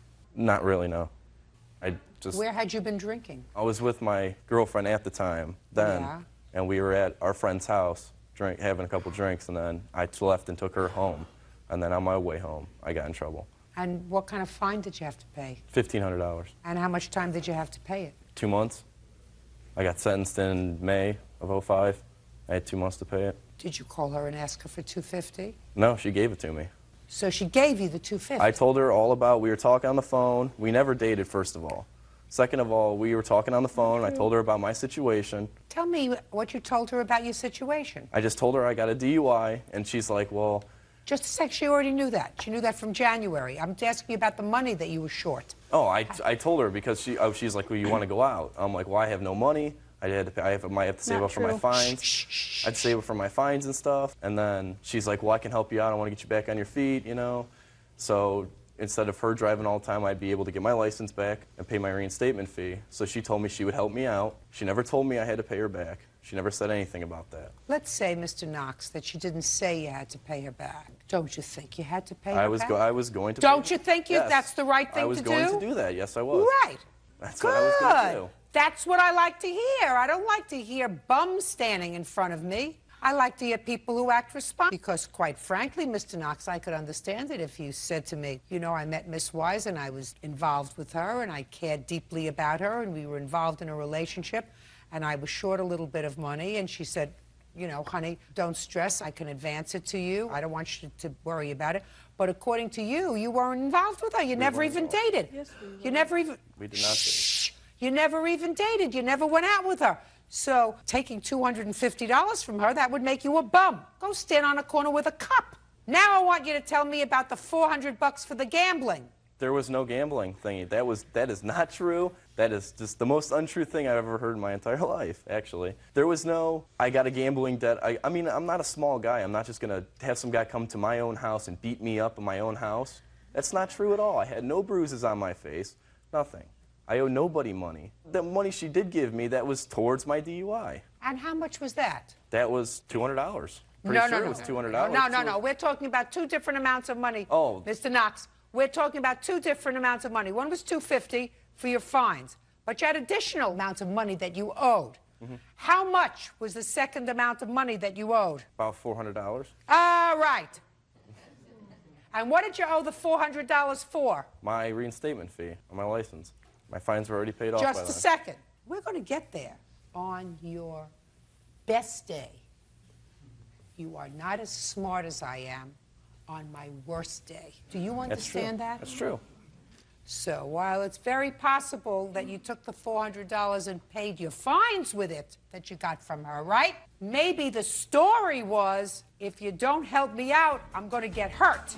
Now, since, Mr. Knox, you say that you were not involved in a relationship with her, and since you chose to take money from her rather than standing on the street corner with a cup, or in the alternative, getting a second job if you needed money. I didn't... Now listen to me. If you need extra money, what you do is you work for it. You don't ask other people who may be more smitten with you than you are with them to, when you know you have no feeling for them, just because you're a bum. Now, the only thing I'm doing to him now is hurting him a little bit, right? Right. Hopefully will make you feel a little bit better. It certainly makes me feel better. Because I don't like people who take advantage of other people. It's not nice. I know it. Well, then, if you know it, why don't you pay her back? I planned on doing that until other things started happening. Like what? I had to get my cell phone number changed, my instant message name changed because I work 12-hour shifts at nights.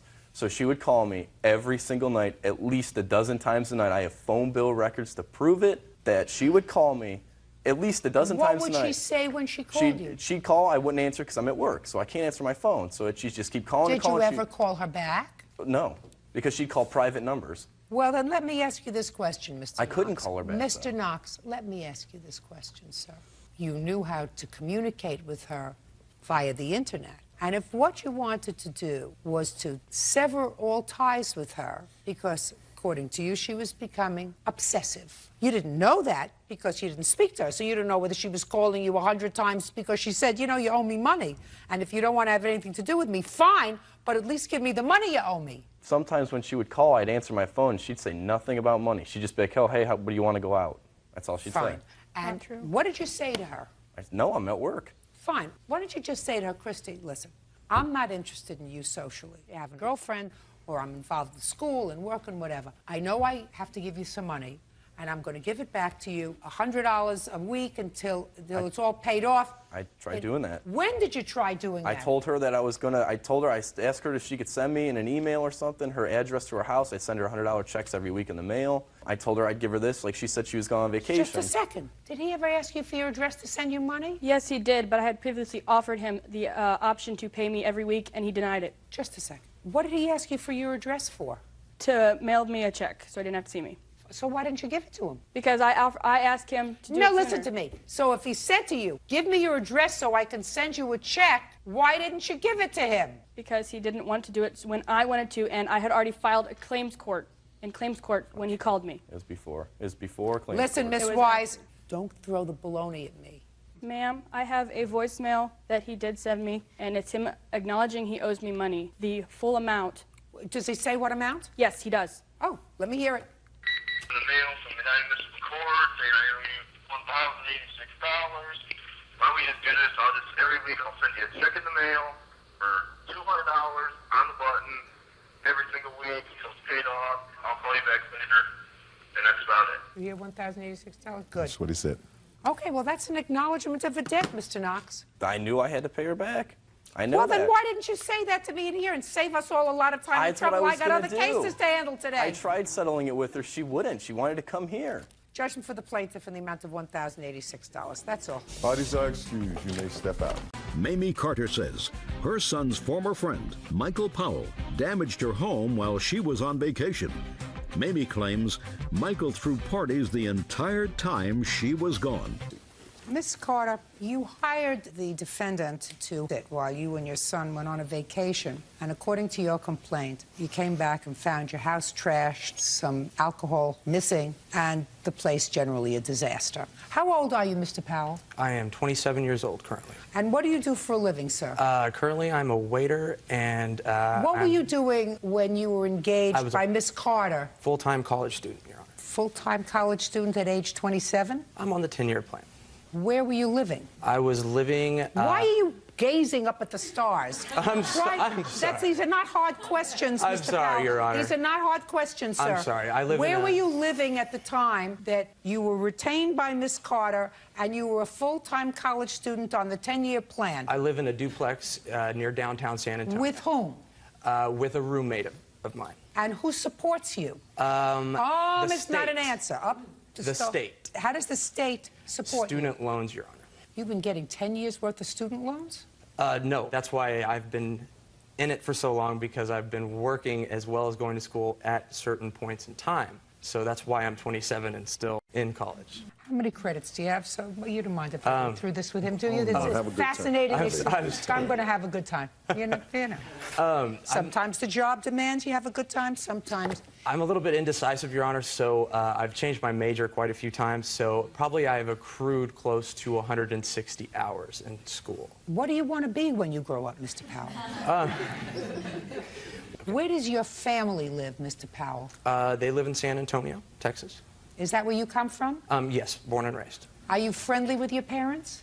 Yes, very much so. Did they give you money? When times are rough, yes. Well, if you're 27 years old and unemployed, sir, couldn't get rougher than that. I'm a waiter, Your Honor. I'm a waiter. Full-time waiter or a part-time waiter? I'm going to find out where you're a full-time waiter, if you are a full-time waiter. No, I'm not a full-time waiter, Your Honor. All right, so a part-time waiter 30 doesn't support a duplex, Mr. Powell. It's cheap rent. Didn't think that this would happen to you, did you? All right, enough. Miss Carter, which one of these two gentlemen is your son? He is the one in the... That one, in the suit? In the suit. And they were friends? Yes, they were friends since 1997. All right. Stand up for a second. Your name? Curtis Carter? Curtis, where do you live? With your mother? No, I have my own residence in San Antonio. Perfect. Who supports the residence? I do. What do you do for a living? I'm an investment broker. Very nice. Did you buy that suit all by yourself? She helped me out. Who paid for it? Gosh, my mother did. Gosh. What? Gosh. Ouch. Gosh. I love it. Do you make a living? Yes, Okay. And you've known Mr. Powell for about 10 years? approximately. Where do you know him from? We went to high school together, and we have all kinds of friends in common. You know he's a little flaky. Well, he hasn't always been. He is now. Did you recommend Mr. Powell to your mother as a house sitter? I did.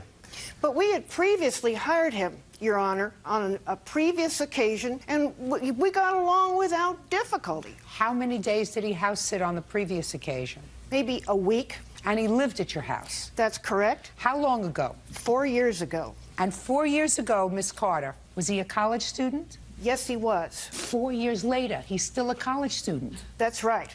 You should have said to yourself, something's not right there. Now, you hired him when, the second time? I hired him February 24th of this year. How long were you going to be away? We went away from March 1 through the 24th of this year. And how many animals do you... 1 dog and 1 tropical fish. Okay. And he was to take care of the dog, the fish, the house. That's right. Okay. When you came home on the 24th, did you take photos of the house? We took photos of the damage the next day or so. I'd like to see the photos.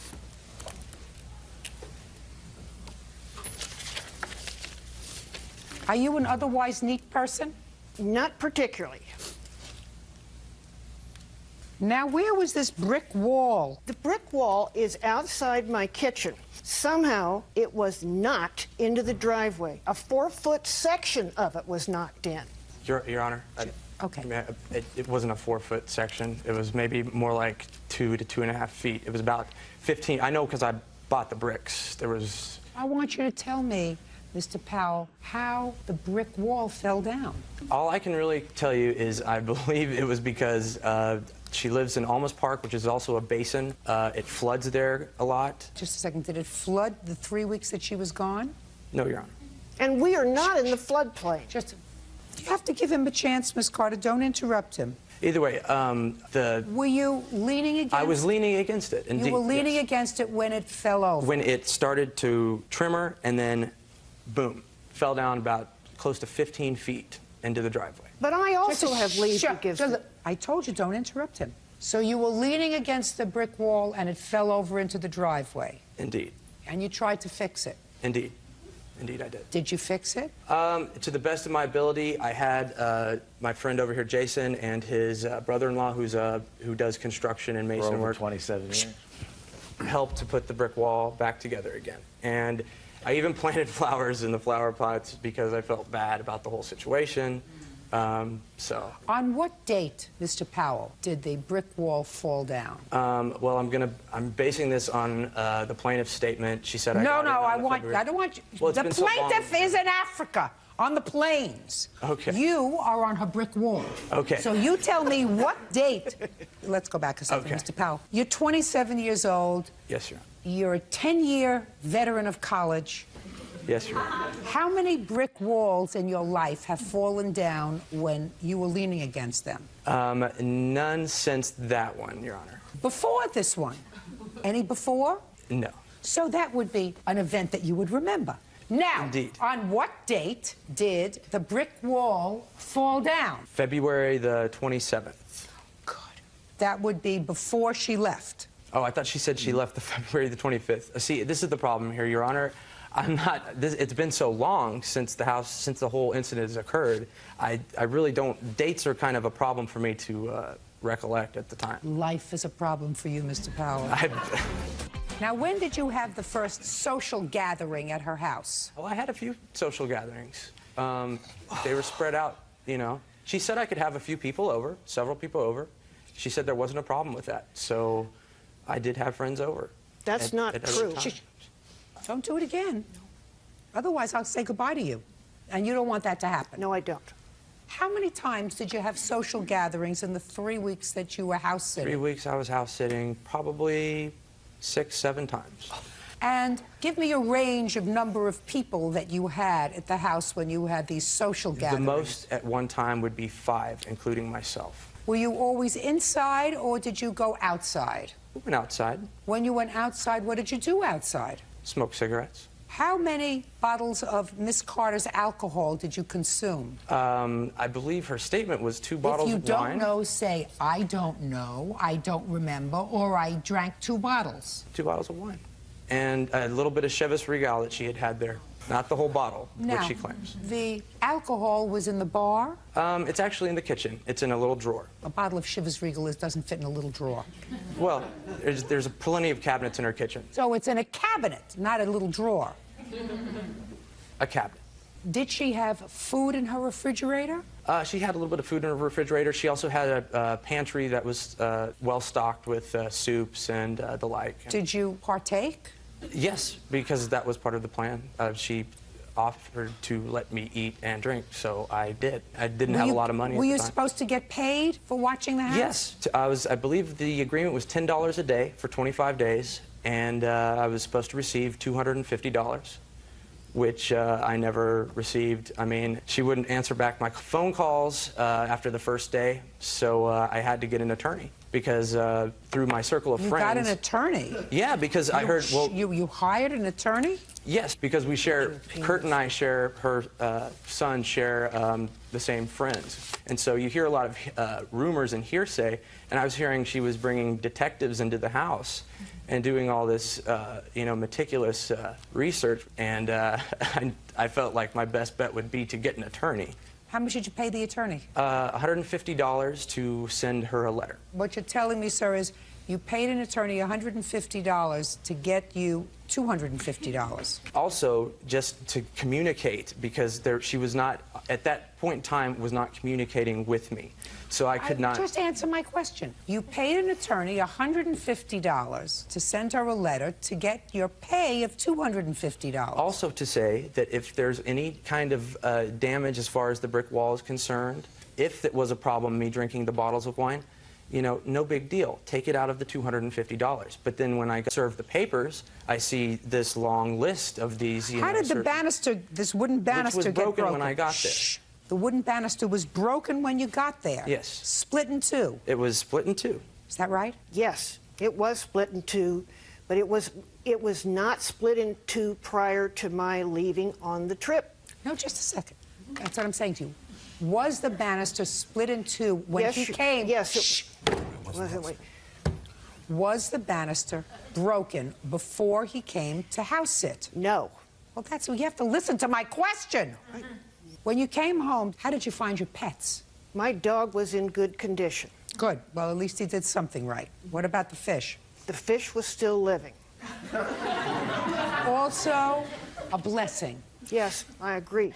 Good. Now, there was a painting that you talk about, that you have a picture of, that had a hole in it.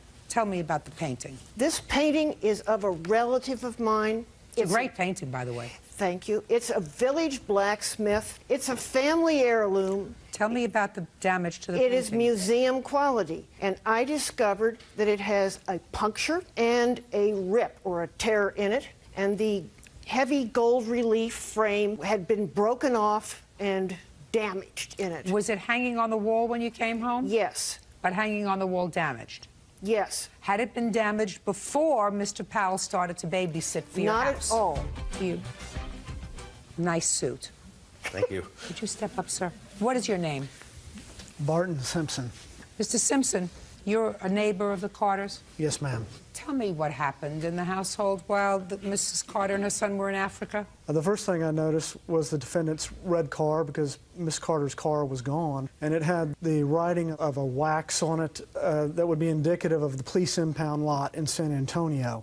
As time went by, the flowers started dying on the terrace and trash started piling up on the terrace. And then as more time went on, I started seeing Miss Carter's treasured dog running around the neighborhood. So I started making an effort to catch the dog and bring it back to the backyard. On the third occasion... You mean the third occasion the dog was... The third occasion that the dog was running around the neighborhood, I took the dog home to find that the terrace door was wide open. Okay. Did you go inside? I looked in the door, I knocked on the door, I yelled for somebody inside. When I looked in the door, I noticed the back door was also wide open. So I walked in the house to release the dog into the house.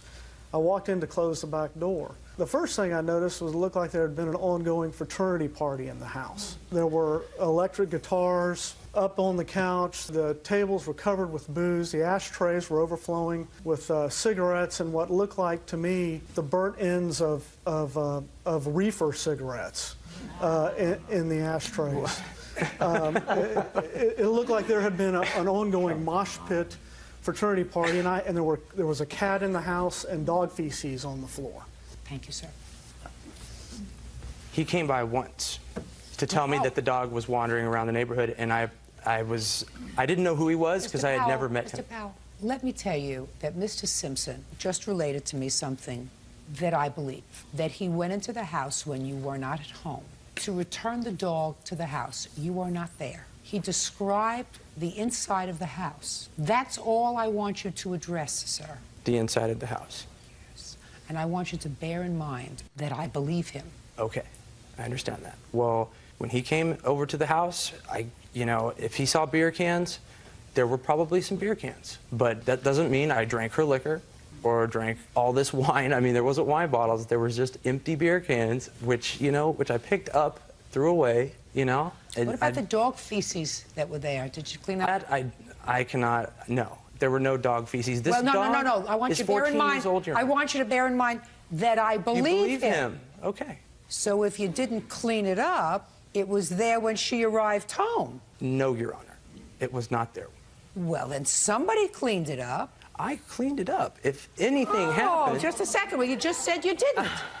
I was saying that I didn't his testimony is I don't agree with his testimony, even though you do. Listen to me. I don't care whether you do or not. The dog's 14 years old. I'm telling you that I believe him. So if the dog messed in the house and you didn't clean it up, which is what you said at first, that means that she found it when she came home, unless you had Cinderella come and take care of the house at some point. Your Honor, I took grounds to try to repair her brick wall. I tried to do as much cleaning as I could with the time that I had. Like she says, she's not exactly the most cleanest person in the first place. The house is very messy to begin with. Who smokes? Do you? I smoke cigarettes, yes I do. Do you, Miss Carter? No, Your Honor. Who else lives in the house with you? No one. Cigarette ashtrays were brought from outside into the inside. Oh, that's why. So unusual. People usually do just the opposite. Maybe when you graduate, you'll start doing it the other way. Most people take cigarettes and take them outside. So what you're telling me is you and your friends had cigarette smoke outside and all the dirty, disgusting cigarette butts, when you were finished smoking outside so you shouldn't smell the house, you brought them back inside. They were cleaned and gathered in a pile, Your Honor. No, just, you mean the cigarette butts were cleaned and gathered in a pile? Let's call it an organized mess. Put everything together, throw it away, put it into the trash can, and take it out. No, but it hadn't been thrown away, sir, because he came and he found it there. At that particular date. All right, I had enough. Miss Carter, listen to me. How much did it cost you to fix the painting? About $1,000. No, show me the bill. Come on, see the bill. I finished torturing Mr. Powell. Finished torturing him. You big slob, Mr. Powell. You took advantage of the situation. Make parties in your own condo. Don't make parties in somebody else's house. It's outrageous to treat somebody else's house with such disrespect. 27 years old. Your parents should be very proud of you. Very, very proud of you. No You're on the I'm speaking. Painting. You're on a 10-year plan. You'll never grow up. As long as somebody else is footing the bill, you're going to continue to be a big baby. How much did it cost you to clean up the house and to do any of the brickwork on the house? The brickwork cost $1,285. Clean up on the house? I had a maid service for $40. All right. How much did it cost you to fix the banister? $135. All right, it's $3,460. You better start waiting on a lot more tables and working a lot more than 30 hours a week. Do I make myself clear? Yes, Your Honor. Goodbye. 28-year-old Monique Simmons is suing her ex-boyfriend, Bruce Melton, for loans she made him to pay his rent and 2 bail bonds. Ms. Simmons, the defendant is your former boyfriend, according to your complaint a while ago, over a year ago. You made him a series of loans. Correct. And you want your money back. Correct. And Mr. Melton says that you did, in fact, give him money. You gave him money for rent once. You bailed him out of jail a couple of times. But that's what you did because you were in a relationship. There was never any discussion of paying you back. Those were gifts. Is that right, Mr. Melton? Yes, ma'am. When was the first time, Mr. Melton, that Miss Simmons gave you money? Actually, when I moved into my apartment, she helped buy stuff for my apartment, like bath, shower tiles, and some dishes and things. So well, that was very nice of her. Yeah. Those were clearly gifts because she's not even talking about that in her Right. complaint. She's talking about cash money. Well, she paid my rent for me. When did she pay your rent for you? Around August, I believe. And why did Miss Simmons have to pay your rent? She didn't have to pay anything, Your Honor. She did that on her own accord. Well, tell me how that happened, Mr. Melton. Because I had moved my apartment. I was drawing unemployment at the time, and then my unemployment ran out. And I was searching for a job. I'm a student at Eastern University, and I was going to school. How old are you? I'm 38. What are you studying? Actually, it's called Board of Trustees Bachelor's. You mean when you graduate, you go on a board? No, Your Honor, that's what the degree is called, a Board of Trustees Bachelor's degree. I never heard of that. Mr. Melton, why don't you try to explain to me what that is? It's a continuing education degree for students. Do you actually go to school? Or is Yes, I do, Your Honor. You go to a classroom? I go to It's not class. a virtual classroom. No, ma'am, Your Honor. I go to class on the weekends. And how do you support yourself otherwise? Well, at the present, I'm working, Your Honor. I'm a chef. What were you doing in August of 2004? I was getting unemployment until it ran out. It usually takes about a year before it runs out. No, ma'am, Your Honor. In Champaign, it takes 6 months. When did you move into your apartment, sir? May of 2004. So you moved into your apartment, sir, while you were on unemployment? Yes, ma'am, Your Honor. Well, that seems like a foolhardy thing to do, sir. Well, if you don't mind, I'll explain, Your Honor. I was married, and me and my wife got separated. So I left her the house and moved out into the apartment. All right, you moved in May, and you were still collecting unemployment. Yes, ma'am, Your Honor. Were you halfway into your unemployment, sir? I got my unemployment in May. It started coming in May. Well, then you still had your unemployment in August, when you took money for her for rent. Your Honor, I didn't take anything from her. What she did on her own. I never asked her to do it. I didn't ask you that, sir. I said in August you were still collecting unemployment and you took money from her for rent. Now, whether it was a loan or a gift, my words were accurate, sir. I did not go to school on weekends. You took money for rent at a time when you were still collecting unemployment. August, I was getting unemployment, yes. There we go. That was for your benefit. Thank you. You're welcome. Tell me about August of 2004 when you paid his rent. Well, how much did you pay? $290. And then in September, he again asked me to loan him money for the full amount, and that was $475. Now, you are the mother of 3 children. Correct. What do you do for a living? Right now, I'm working at a What were you factory. doing in August of 2004? I was a student. And who was supporting you? I was receiving a fellowship from school. Where's the father of your 3 children? He's still in town. Does he support the children? Yes. They're still married, Your Honor. Did I ask you for any editorializing? No, I just wanted to share that statement. Don't share anything with me unless I ask you a question, Mr. Melton. So between your fellowship and the child support you receive, you gave him money for September's rent and for half of August's rent. Correct. Not Swift. I know that now. Now, when was the next time you gave him money? Actually, in August, I loaned him money to pay 3 loans that he had. You have checks for that? Yes. How much was it? One was for $115, one was for $113, and one was for $63. Those amounts sound familiar to you, Mr. Melton. She's got checks. She has checks, but the thing is, I never asked her to pay I didn't ask whether anything. you asked her. I'm just asking you whether that was paid on your behalf. Well, it was a gift on her behalf. Listen to me. I didn't ask you that. Okay. Was the money paid on your behalf? Yes, Your Honor. All right. Now, you're divorced? Yes, I am, Your Honor. You weren't divorced in August of 2004. And neither was she. I didn't ask you that. Don't be a wise mouth, I'm sir. not trying to be. I Then apologize. just answer my question. Then we'll get along just fine. Okay. I don't find you particularly attractive, sir. Maybe she did, I don't. Okay. You get it. I hear you, Your Honor. Good. This is not going to be a happy time for you, Mr. Melton. I suggest that you stop laughing. How many children do you have? I have 3, Your Honor. Now, do you give them any money? Yes, I do, Your Honor. How much money do you give them? Well, I Well have is to pay not an child answer. support now, Your Honor, and it's What? $365 a month. Do you pay it? Yes, I do. You don't pay it, Mr. Melton, but let's suppose you did pay it. Let's say you did pay it. And let's say you found out that your ex-wife had a boyfriend, and she gave her boyfriend $365 a month. How would you feel about that? First of all... No. Not first of all, second of all, third of all. I just gave you a storyline. You pay your ex-wife for your support of your 3 children the paltry sum, if you pay it, of $365 a month, and somebody tells you, and you confirm, that your wife has a boyfriend, and she gives the boyfriend $365 a month. And my question to you, Mr. Melton, is, how would you feel about that? As long as it ain't my money, I don't care what she do. It was your money. Well, I don't know if it was mine or not. As long as my kids have what they need, it does not matter to me because I have no relationship with her. Fine. Mrs. Melton out there, listen carefully.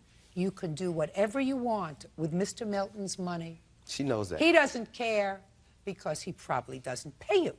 But when he starts paying you, you can do whatever you want with the money. Now, you get a financial aid check, sir? Yes, I do. You're 38 years old. Yes, I am. And you're going to be a trustee when you grow up, is that right? I'm going to be a trustee. I'm going to be on the board of trustees. Now, you paid bail for him. What kind of charge? DUI and driving under revoked license. And what month was that in? October of 2004. That's your problem. Because if you're dumb enough to give him all this money in August, then he calls you and says, I'm in jail, come and bail me out, that's your problem. Well, he told me now, just to say, I don't care what he told you.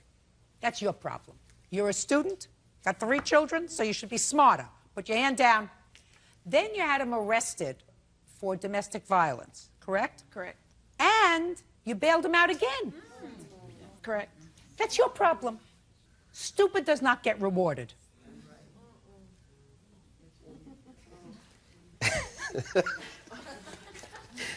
I just need to say one thing, Your Honor, if it's possible. Are you going to pay me a compliment, Mr. Melton? I think you are one of the finest judges on the land. Now, may I say something? You are the man, sir. Judgment for the plaintiff in the amount of $1,056. That's all.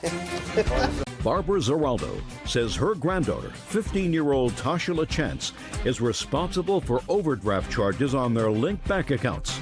Tasha claims her ATM card was stolen. Miss Zeraldo, this is your daughter and her husband? Yes, it is. And this is your granddaughter? Yes, it is. Clearly, from what I've read, you adore your granddaughter. Mm-hmm.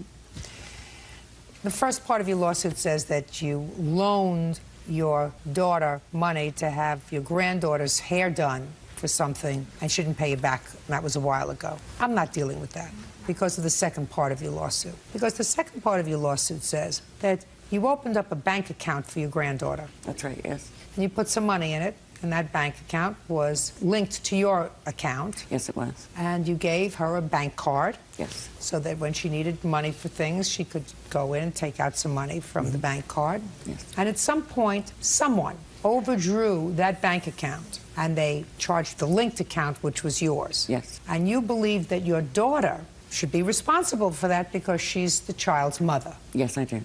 Who asked you to open this account for your granddaughter? No one did. My daughter and her husband have gone through a lot of financial difficulty, and I know it's been very hard. So last September, I decided to open a bank account for Tasha so I could transfer money into her account when she needed it for things like lunch money or if she needed clothes or any emergency, as I felt she was at the age that she did need this extra money. Oh, that's very nice of you, Miss Zeraldo. That's just a second. Okay, sorry. That's lovely of you. Granddaughter, if you need money for clothes, you call Grandma. That's right. And I'll tell you to come on over, and I'll give you $20, $50, whatever you need. I want you to have it within reason. Yes. You live close by? No, we don't. That's why I opened the account. And How far away do you live? 35 miles. Not the other end of the world. How often do you see your granddaughter? Not as often as I'd like to. Well, I understand that not yes. as often as you like. How often do you see her? Maybe once every 2 months. Okay. Sit down, please. I want your daughter up, please. What happened to the money, Tasha? Part of the thing that your grandmother is complaining about, my dear, is that she didn't receive a satisfactory explanation. See how red you're getting? It's going to be all over after today. Now you're going to tell me how that money got taken out of your grandmother's account. Your grandmother and you are going to be friends after today. She knows she made a mistake. Well, if she doesn't know it, I'm telling her that she made a mistake by giving a 15-year-old an ATM card, access to money. I wouldn't do it. They don't know what they're doing. They'll go and buy drugs. They'll go and buy things that our parents have no control over. Ridiculous. How did the account get overdrawn? The night that... Look at me right here. The night that this must have happened, I was babysitting. And I lost my bank card on the Friday before that Sunday because I get off school early. Did you tell your grandmother you lost the bank card? No, because I thought maybe I would have found it or called the bus line and they might have found it or something. What else did you lose other than the bank card? Just some pictures and stuff that were in my wallet. Did you lose your whole wallet? Yes. The whole wallet? Yeah. Did you report the wallet stolen to anyone? Just I called the bus line and asked if they had found one. Did you go and file a report anywhere? Yes, at the police station. Did the police report indicate that there was a bank card in there? I told them that my bank card was in there. Did you tell your parents that the bank card was in there? Yes. Did she? Yes. Did you tell your grandmother that the bank card was stolen? No, because I didn't find out that somebody had done that to my bank, like maybe a couple days after. That's why you call her and say, please call and cancel the bank card. I called and canceled the bank card. You did? Yes. When? Sunday night, because I figured if I didn't find it, then somebody might have done something with it, so I didn't want When was the anything money back. taken out? I don't know. Before or after? The Saturday. Before? Yes, before she reported the card gone. Yes. Yeah. The only problem with your story, my dear, is that somebody had your PIN number. I don't give out my PIN number at all. Somebody had your PIN number. What? Well, since she's done this, we found out her PIN number. Sorry, since this has happened, we found out her PIN number. She never told us her PIN number. We didn't know it before the incident happened. We since have known what her PIN number was, and it wasn't the best choice of PIN numbers. Which was? Uh, Her birth year. So again, a 15-year-old... And I had my wallet information in there that had that and my phone number and Again, stuff. a 15-year-old not making a very good choice of a Your PIN card. number was 6 digits? 4 digits. She was born in 1990. Ah, so that was your PIN number. Hers, yes. Not a Not very smart choice. No. That's why we don't do that, Miss Geraldo. Well, the bank, that's why they're holding me responsible, because she used Somebody birth date had as a PIN number. You're not allowed to use your birth date as a PIN number. Okay, now... So they won't take responsibility. They say it's mine. I have to pay It is yours. Yes. It is yours. It's yours for giving a 15-year-old access to money, and it's your fault that it wasn't reported quickly enough when it first happened. The only way I found out what was happening was the way I did the money. I would transfer it online for her, just $20 at a time. That's all she had access to. And I did it online. When I went online 2 days after this incident happened, I suddenly noticed $500 overdrawn. Mr. Geraldo, what you just said to me is ludicrous. If she only had access to $20 at a time, how come you were overdrawn $500? Because what happened was, whoever did this put an empty envelope with a note in it. The note said, excuse me, F you back, and put it in the bank machine, then withdrew the $500. Miss Geraldo. Yes. I have 11 grandchildren, and I guarantee you that I love each and every one of them as much as you love Tasha. Yes. I wouldn't think of giving them a credit card at 15. No. I wouldn't think of giving them a bank account with access to money, because when they're 15 years old, they're stupid. They don't make good choices. No, you're right, they don't. I'm telling you right now that your mother is not responsible for this. So if you think she is, you are mistaken. But she did tell me she would be responsible. She told me that she would pay me back. I don't care what she told you, madam. I'm telling you that this is a court, and you chose to open up a bank account for a minor, the most ridiculous thing I ever heard of. Ridiculous. But could I explain, Judge Judy, the circumstances surrounding it? You just told me. They were going through hard financial times. You wanted her to have some of the extras, and the best way for her to do that, you told me that. I listen. I absorb everything. And I'll tell you something else. If I ever opened up a bank account for one of my grandchildren, 15-year-old, and I did it between the two of us, my kids would be furious. But she didn't have access to my accounts, Judge Judy. There was no access to my accounts. Didn't have access to your account, No. but what you're complaining about is she overdrew that account and they took it out of your bank account. Well, because an empty envelope was deposited in the bank machine. Mr. Aldo, Yes. that's what happens when you entrust a 15-year-old who has friends, either her friends, or whatever. Right? Right? What up? Cookie? Yes. It's not your daughter's responsibility. It's your responsibility. It's your responsibility for being a foolish grandma.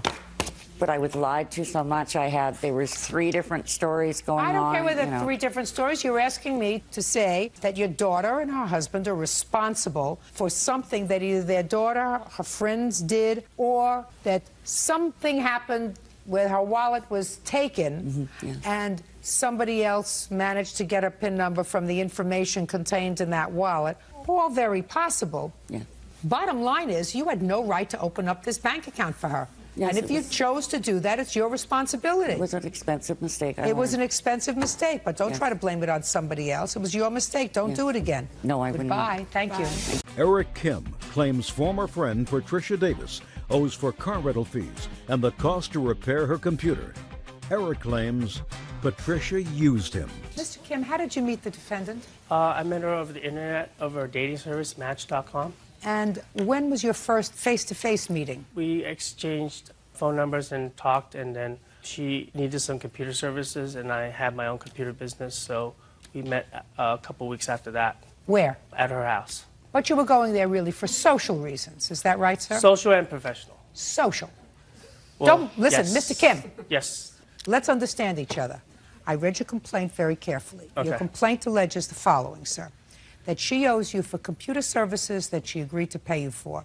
More importantly, according to you, she sort of conned you into renting a car for her for a day, and she kept the car for a couple of weeks, and you want her to pay the cost of the car. Ms. Davis says that you were a very generous fellow. You fixed her computer because you were a nice guy and you were interested in her, and you rented her a car, right?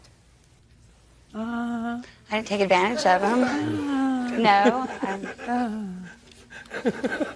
Listen, when you have a legitimate case, don't muck it up with nonsense. Yes, ma'am. Do you understand what I'm saying to you, Yes, Mr. ma'am. Kim? You didn't meet her online because she was looking for a repairman.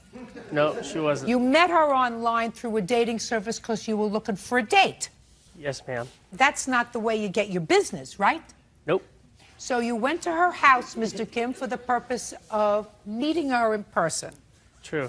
Now, you knocked at the door, you rang the bell, and she answered the door, and you went, aha. Right? Yes, I did. And you went inside, and what happened when you went inside, Mr. Kim? I looked around, and she had a very nice place. Good. Did you have a meal? Did she offer you a drink? Did she offer you a cup of coffee? Did you go out? What did you do? We just talked, and she mentioned that she saw... You were talking. Miss Davis, are you accustomed to inviting people over to your house that you meet on the internet? Don't you know that that's dangerous, madam? No, I It's usually not an don't do answer. that. I don't usually. I usually do not invite people over to my home. Well, why did you invite Mr. Kim? Well, we had chatted online several times and talked on the phone several times before we finally connected, and I felt it was safe. He told me he had a computer business. I did do a search online, and I did see his business online, so it wasn't like I was inviting some axe murderer over to my house. Well, you don't know that. He may have been an axe murderer with a computer business. Could have been. Don't speak. Did you go out or did he stay in your house? He stayed in my house. For how long? Probably about 2 hours. What were you doing in the house for 2 hours? He was fixing my computer and then hooking up my wireless. Did you ever see him again? The second time when he rented me the car. When did he come to your house and fix the computer? What date was it? January? I don't even know. November. November. Mr. Kim, what date did you go to her house? November 5th, 2005. Okay. Now, she said you were there for a couple of hours, you worked on her computer. When you left, Mr. Kim, can I see a copy of the bill you left her for the repairs of her computer? Thank you.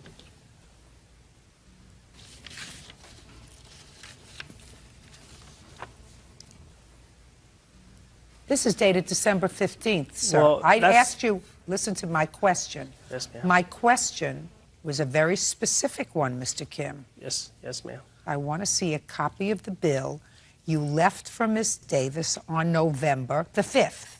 I And do the not have a answer bill. is, Mr. Kim, you did not leave her a bill. That's true. You generated a bill on December 15th, right? Right. Was that before or after you rented a car for her? That was before. When did you rent the car for her? November 9th through the 17th. Listen to my question very carefully, Mr. Kim. I said to you, did you generate this bill before or after you rented the car for her? It's after. Right. So between the time you fixed this computer allegedly for money and the time you rented the car for her, you did not generate a bill.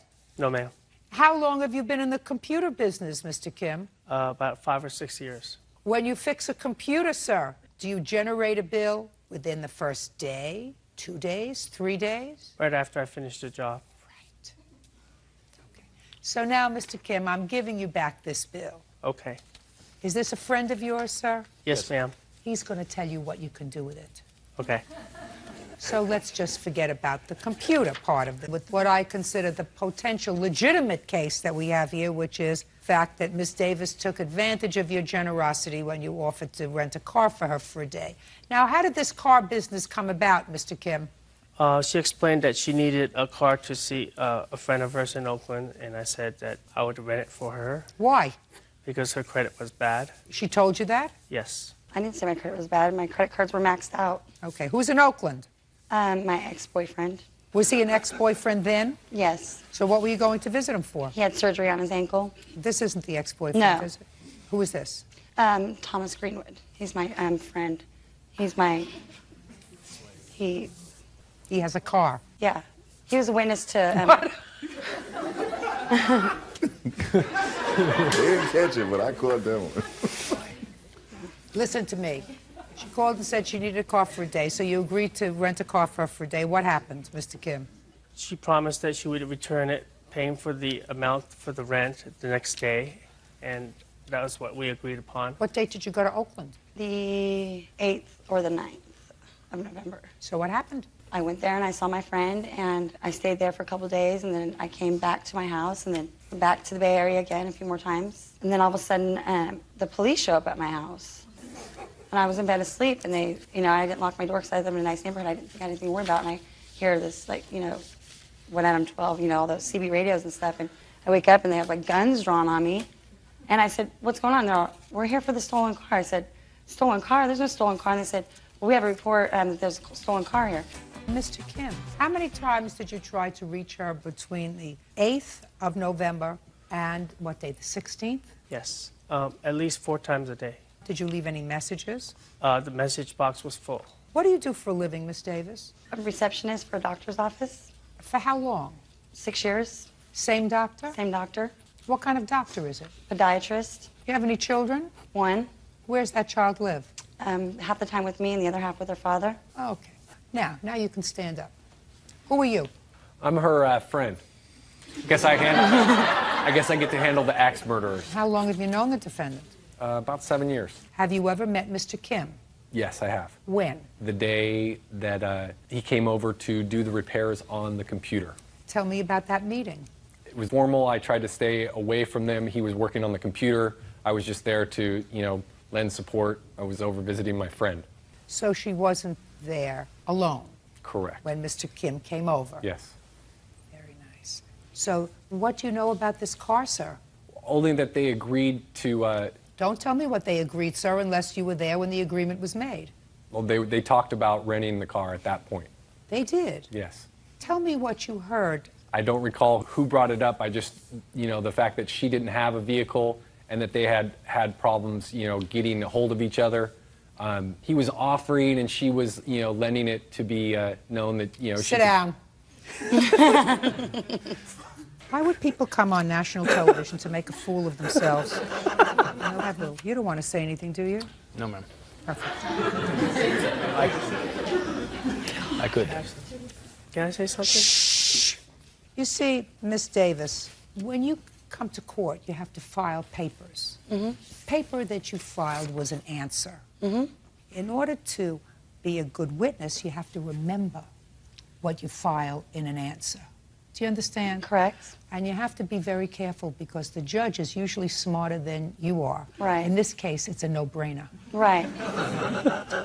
So, in this case, what you said was, I was having trouble getting around, and he volunteered to let me have a car, and he volunteered to rent it for me, so it would be easy for me to get around. So that when I said to you specifically, very quickly, so that you didn't have time to think, who was in Oakland? Because that you didn't mention in your answer. No. No. He mentioned it in his complaint. He said you had somebody that you had to see in Oakland that you needed to rent a car for a day. But I have guys help me out all the time. I've had a guy buy me a BMW before. Well, you must know how to do something right, Miss Davis. I Nobody do. ever bought me a BMW. How much was the car? $11.77 and 45 cents. Now, Mr. Kim, you picked somebody that you hardly knew, right? Yes. That told you that she had maxed out credit cards, or according to bad credit, whichever one. You're a businessman. You're a businessman. I mean, maybe you thought you were going to get some of the benefits of the BMW guy, but that doesn't mean that you lay out the credit card first, sir. Judgment for the plaintiff in the amount of $1177.45. That's all. 22-year-old Chris Hopkins is suing his former friend, 22-year-old Corey Ferris, for veterinary bills. Chris claims Corey got his dog drunk during a party. Bird, what kind of cases do I hate? You hate cases where people are drunk. Yes! But they look nice. Well, they're at least dressed. They put on ties. They're neat drunks. But they're college students. Is that right? That's right, Your Honor. I have a couple of questions before I get into this dumb drunk case. What school do you go to? University of Georgia. And what year are you in? I'm about to graduate in the fall. You know what the tuition is? I think it's about $3,000 a year. Do you live on campus? I do not live on campus. I live just off campus in a house. And rent on the house for you, your share. $650 a month. Take your hands out of your pockets. How old are you? I'm 22 years old. Okay. Do you go to school full time? I do. Do you work? I do. What kind of work do you do? I work for Miller Brewing Company. And how much did you earn last year? Approximately $7,000 last year. Okay. So, pocket money. Yes. And who's footing the bill for this tuition? My father. Now, you, Mr. Ferris. Yes. You have about the same expenses, sir? Maybe a little less, but pretty much. Except for I don't pay tuition, I have a scholarship. Okay. Do you work? It's not an answer. Didn't work, I just graduated in May. Okay, so who supported you while you were going to college? Well, mostly my dad. Good.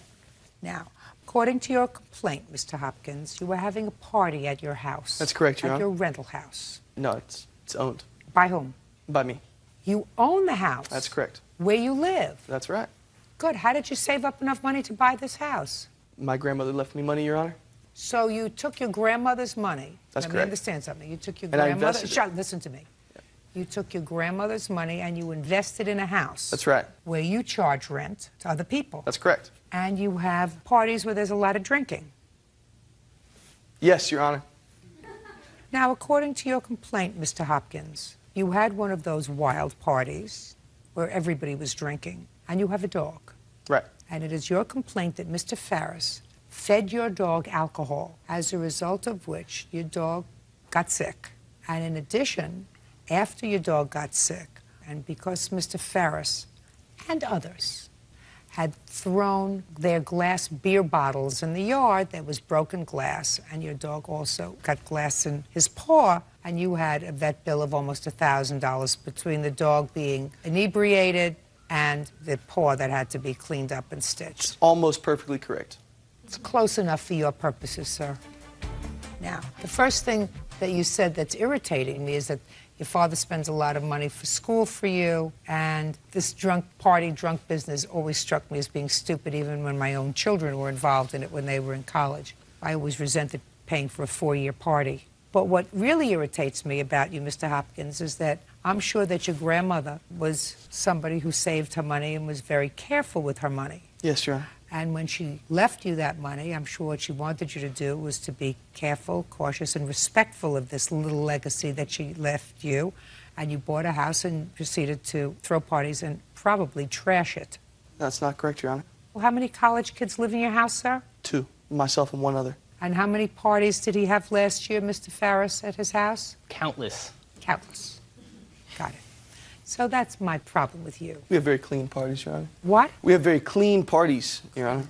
We're responsible. Mr. Hopkins, don't play with me. I'm not playing with you. Good. If you're not playing with me, then don't talk to me unless I'm talking to you. Yes, Your Honor. Now we'll get to you, Mr. Ferris, because you acknowledge in your answer, ply the dog with alcohol. You're going to tell me why, because Bert is really interested to know why you would give a dog alcohol. Well, I didn't give it to him at first. I was drinking out of one of those Dixie cups and was sitting on the floor next to my chair. And the dog came up and started drinking himself. So I figured, you know, this dog is clearly an alcoholic. So I fed him maybe 10 ounces of beer. Okay. Could not have gotten him drunk. It was Listen to me, very Mr. small Ferris. amount. Put your hand down. I didn't ask you anything. Mr. Ferris, your defense, as far as I can understand it, sir, is that you gave the dog alcohol, but not more than, according to your answer, 12 ounces of alcohol, which could not have made this dog drunk. Being a veterinarian, I don't think you can make that judgment. But your defense really is that there were other people also giving the dog alcohol, so if the dog got sick, it was a cumulative effect, therefore you should not be responsible. That is your defense, is that right? Not only that, but I don't see why I should be responsible, period, because, especially for the dog cutting his foot, I don't see how that has anything to do with me. I'm talking to you about alcohol, sir. All right. And I have other important cases to do today, other than drunk cases, which I don't like to begin with. So I'm going to give you a quick analogy. Let's say on a Saturday night late, you're walking in the street and you're walking alone, and a group of 3 thugs come up and surround you and demand your wallet. The 3 of them then take out knives and start to stab you, and you are critically injured. The police catch one of them. The other 2 get away. Put your hand down. If the perpetrator said, I wasn't the only one to stab him, and therefore you can't charge me with stabbing him critically because there were 2 other people involved. Do you know what the justice system says to you? What if the guy testified against the other 2 and they gave him a lesser... Listen to me. Don't change my fact pattern, sir. All right. This is my party. This is my playpen. The fact that you were dumb enough to feed this dog alcohol, causing the dog to get sick, makes you totally and completely responsible. And if there were other morons like you at the party, sue them. You're free to do that. You're even free to bring those people before me, sir. Okay. I can deal with them. As far as you're concerned, you're the donkey, and the tail is on you. You fed him alcohol. You're responsible. Now, what were your medical bills? $967. Judgment for the plaintiff in the amount of $967. Do me a favor, no more drunk cases today. 23-year-old Patricia Serrano is suing her former friend, Elda Lugo, for a $3,500 loan plus interest. Elda claims Patricia gave her the money from a large settlement. Ms. Serrano, according to your complaint, the defendant is a friend of yours from high school. She ran into some financial difficulty some time ago and approached you about lending her some money. Yes, Judge. You were a good friend. You lent her the money, $3,500. She didn't pay you back. You want your money back. Yes. Ms. Lugo says that you were a good friend to her. You gave her $3,500. You would come into some money. There was never any discussion of payback. As far as she was concerned, it was a gift. That's true. To differ. When did you graduate from high school, Miss Lugo? In June of 2001. And between June of 2001 and the date of this loan or gift, which was on what date? Last year, around August or July. How often did you see each other? After high school, we didn't see each other because we stopped being friends. And after she had a really bad car accident, her mom came and I started being her friend again. That's when we started. What year? I honestly do not recall what year she had a car accident. What year? It was in 2002, Your Honor. Now, tell me about the day you approached Miss Serrano with your money troubles. I did not approach her. I was just telling her my problems that I had with my family. Shh, I don't. Listen, if you interrupt again, I'm going to dismiss your case. Do you understand? Yes, sorry. Go ahead. I just told her I was having really hard times with my parents. I was having a lot of financial problems. What kind of financial problems were you having, Miss Lugo? My mom stopped making the payments, so they took my car from me. How old are you? 23. Why was your mother making your car payments for you? Because we're both on the loan, and I was giving her the money, and she was making the payments out of her account. What were you working for at the time? Bay Cities National Bank. So why weren't you paying the money directly? Because that was just an arrangement that I had with my mom. Your money? I'm not saying she stole the money. I'm just saying that she wasn't making the payments, and they took the car from me. So you're saying that if you gave your mother the money and your mother wasn't making the car payments, She was using it for something else. that she stole your money? I guess. And you told Ms. Serrano that your mother stole your money and they repossessed your car? I told Patricia the problems that I was having with my parents and why they took my car from me. Miss Lugo, I don't hear that that's a problem that you're having with your parents. If I believe what you're telling me, which I don't, you're telling me that your mother stole the money that you were giving her for your car loan and using it for her own purposes, and therefore they repossessed your car and you wanted to get it back. Right. Now, is that what you want me to believe? That's the truth. That's exactly how everything's When did you always move been. out of your mother's house? Early September. So you stayed in your mother's house another year after she stole your money? Actually, See where I'm going? So you had more financial difficulties than just this alleged theft by your mother of your money. I couldn't just leave my house and just leave everything, like all my parents and my sisters behind. Well, if I were living with somebody that stole my money and as a result of that my car was repossessed, I certainly wouldn't live there. In June, I actually drove to Vegas, and I was going to move over there with my cousin. That's June 2006. We're still talking about 10 months that you were living with your mother, the thief, if I believe you, which I Right, I don't. really didn't have a choice. I mean, Okay, you're 23 years old. You always have a choice.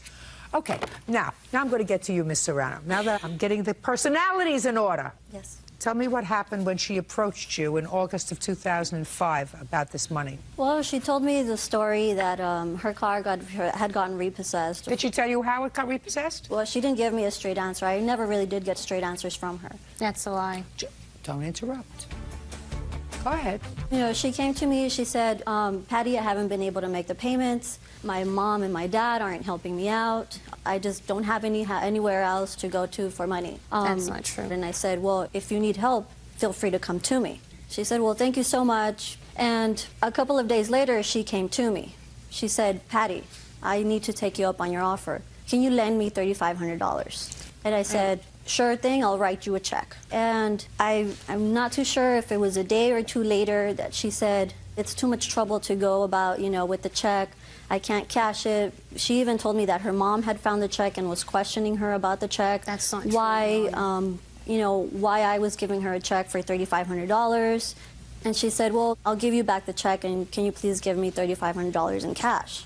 I said, wow, you know, I'm like, okay, let me see what I can work out. And I went to the bank, withdrew $3,500 cash. Let me see from your bank the Yeah, withdrawal. it's right here. It's highlighted in yellow.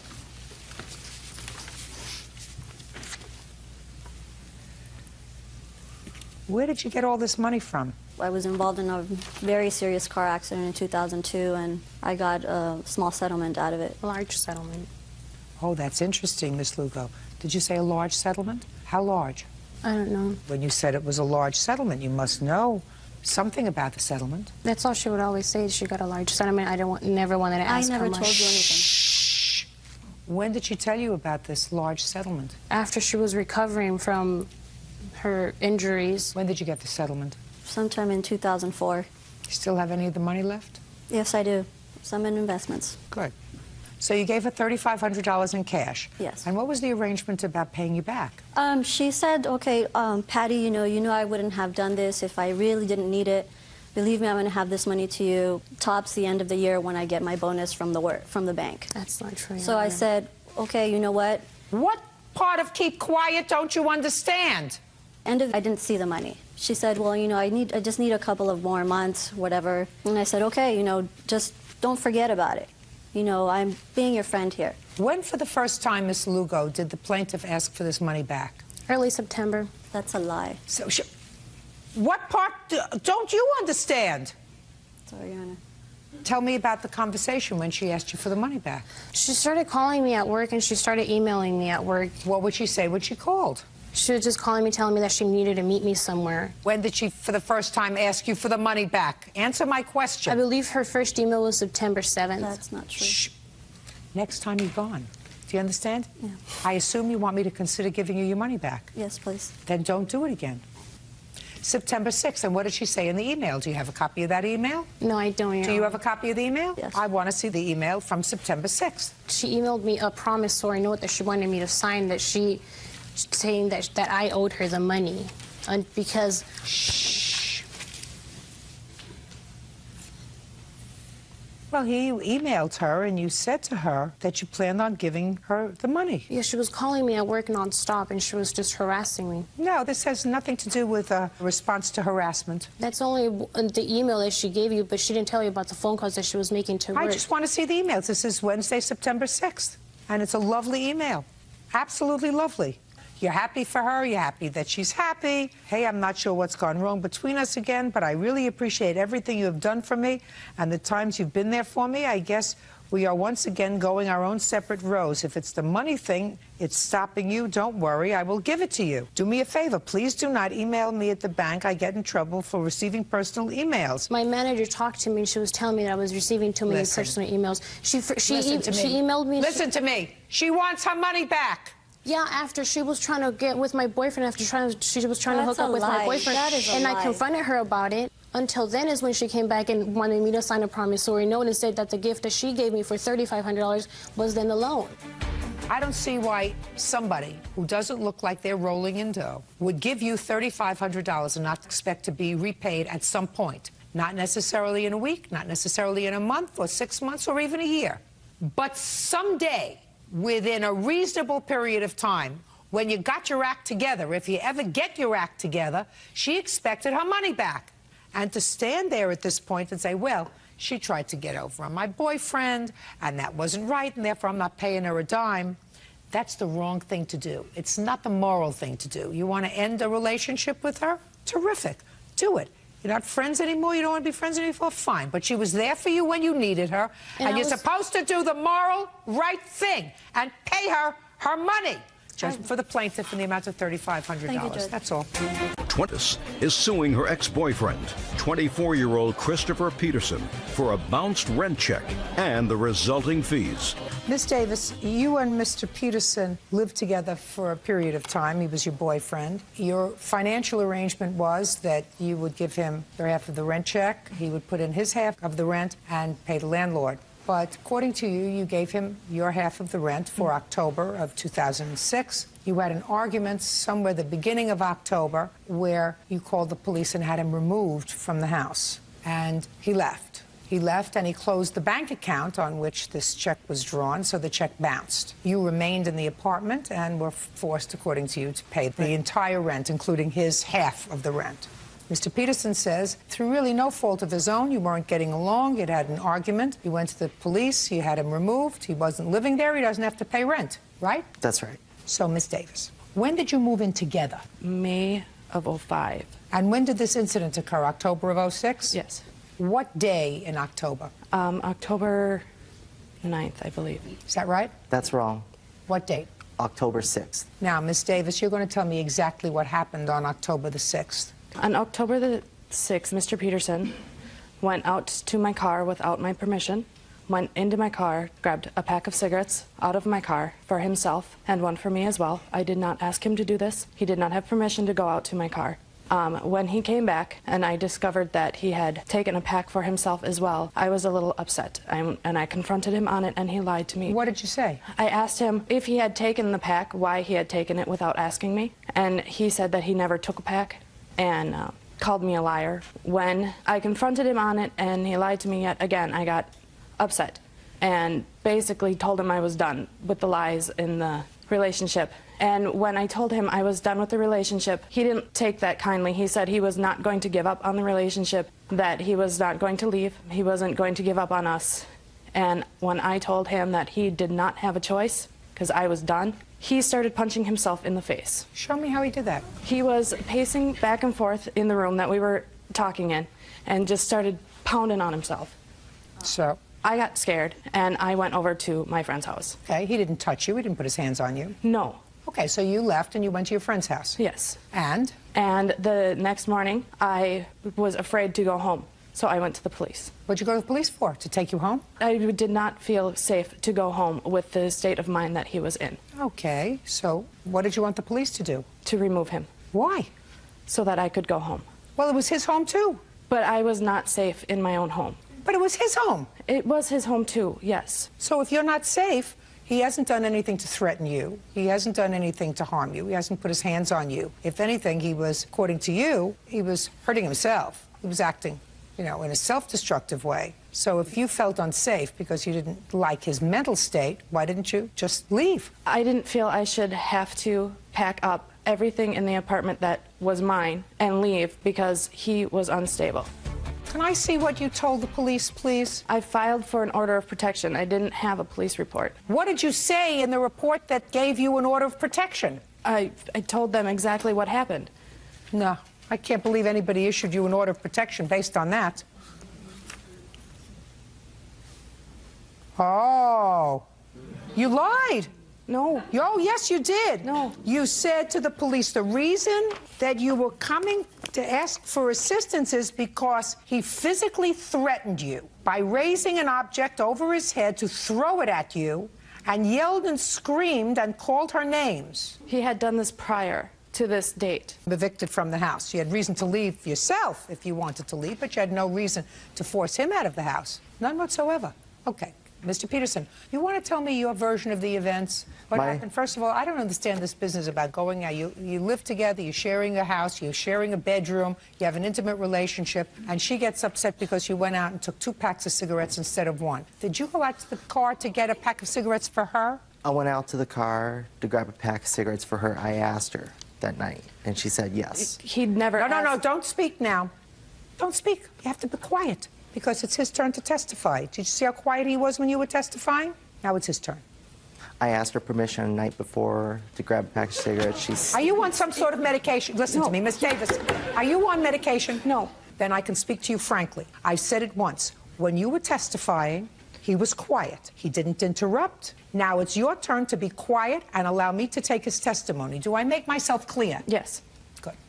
The night before, I did ask permission to go to her car and get a pack of cigarettes for myself. She was okay with that. I don't understand why there was this whole big hullabaloo because of the cigarettes, so it must have been something else fomenting in the relationship for a while. It was because I was also unemployed for at least 3 weeks, and she was annoyed because you weren't working and weren't buying the cigarettes. That's correct. Gotcha. Okay. So what happened when you came inside, Mr. Peterson? What happened was I came inside. I went to try to get into my bedroom.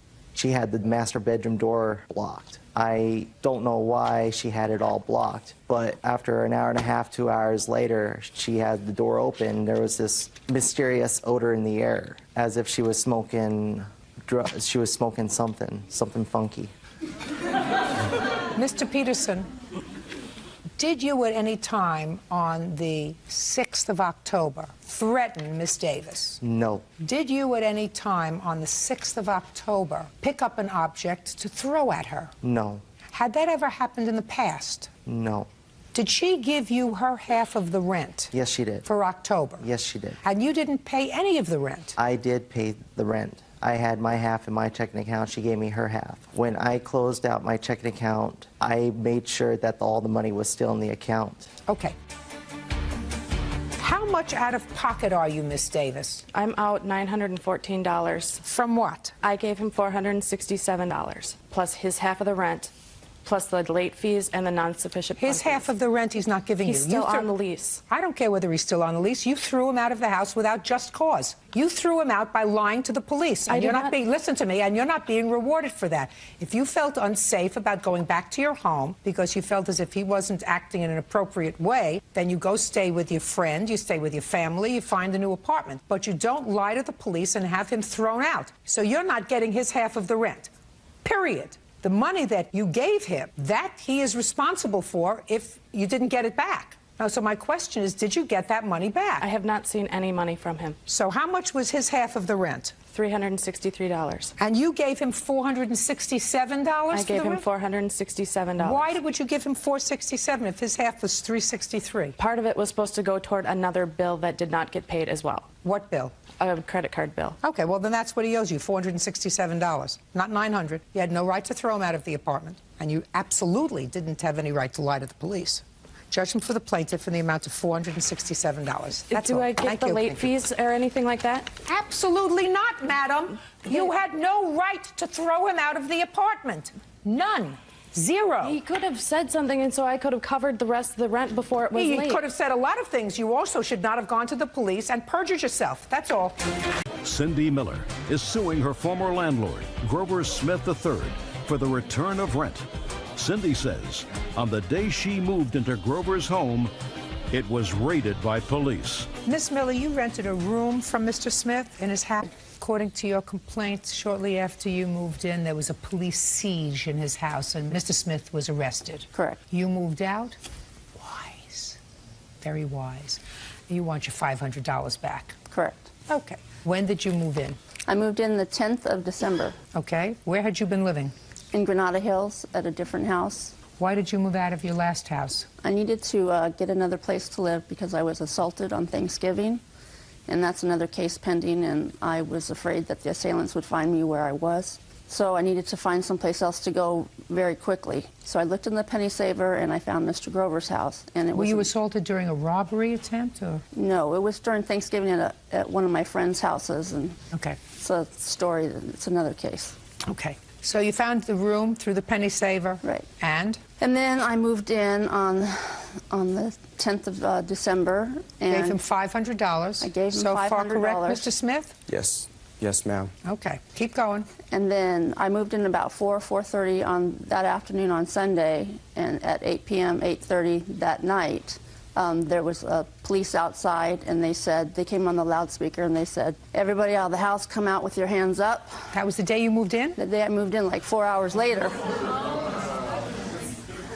And Grover comes and knocks on my door and says, "Cindy, we have to go outside because the police want us to go outside." And I said, "Oh my gosh." So I had no shoes on, no coat, but we went to the front door, and Grover looks at me and he says, "Now if they asked you, tell them I didn't change my clothes and I never left the house." He said that to you? He said that to me. Why would you ask her to say that, sir? I don't recall saying that to her. That would be an odd thing for her to make up. Yeah. What were they looking for you for, Mr. Smith? I was accused of robbing my ex-girlfriend. On that day? On the same day that she moved in, yeah. Were you home that day? Yes, I was home. Did you ever go out that day? Just one time to the backyard. That's about it for a little while. How Do long? some yard work. How long? Maybe 15, 20 minutes. Other than that, you were home all day? Yes. Was he home all day? No. So, you were all made to come out of the house. You weren't totally dressed when you came out of the house. When did you move out? I didn't move out for a week because I didn't have a place to go just yet. I called my brother that night after the police let us back in the house, after a big ordeal with the police handcuffed me. I had to raise handcuffed you? Yes, I had to go out. I had to go out of the house with my hands raised, with the guns pointed at me.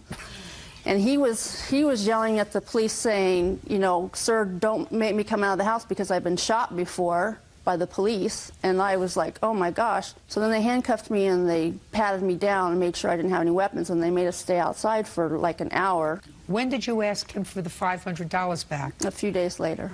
And what did he say? No. I don't recall ever hearing from this woman that, you know, that I owed her any money at all. Well, what did you think she sent you a summons for, sir? She was inviting you to take line dance lessons? Not today is the first time that I've heard from this woman. But you got a summons from her? You came to court? You must have known that she wanted her money back. Why didn't you just give her the $500 back? I didn't know she wanted any money back until today. Until today? What did you think she wanted? She wanted to date you? I thought she was still living in my house. She still lives with me. To my knowledge, she still lives there. What do you mean? So, Should have fooled me. I've been gone an awful long time. I feel like she's lucky that I'm not countersuing her. Just a minute. Are you telling me she still lives in your house? Yes. I've gotten no 30-day notice, let alone no 3-day notice. I don't care whether you got a 30-day notice, a 3-day notice, or a partridge in a pear tree, sir. Did she live in your house? Yeah, she lived in my house. And was she sleeping in your house? As of December 10th. Oh, get out of here, idiot. Oh, listen, if I could fine you for stupid, I would fine you for stupid. Right now, all you owe is $500. Judgment for the plaintiff. It was the a amount of false arrest. $500. That's all. Step out. Diana Maddox is suing her ex-boyfriend, Charles Darnell, for the return of Christmas gifts she left in his home. Charles says the gifts went missing. Ms. Maddox, according to your complaint, you dated the defendant for many months. And the beginning of December of last year, you went Christmas shopping together. You purchased some items, some of which you left at his house. Those items that you left in his house, according to you, were Christmas presents for your grandchildren. Yes. And some other items. Sometime in mid-December, you broke up. And you claim that Mr. Darnell refuses to give you back the property that you left at his house. Mr. Darnell says that he has none of your property, that you must have come to the house to get it because you had a key to the house, and after you broke up, you came home, found your stuff gone. So he assumes that you took the Christmas presents, and that one of the items that you're suing for is a welder.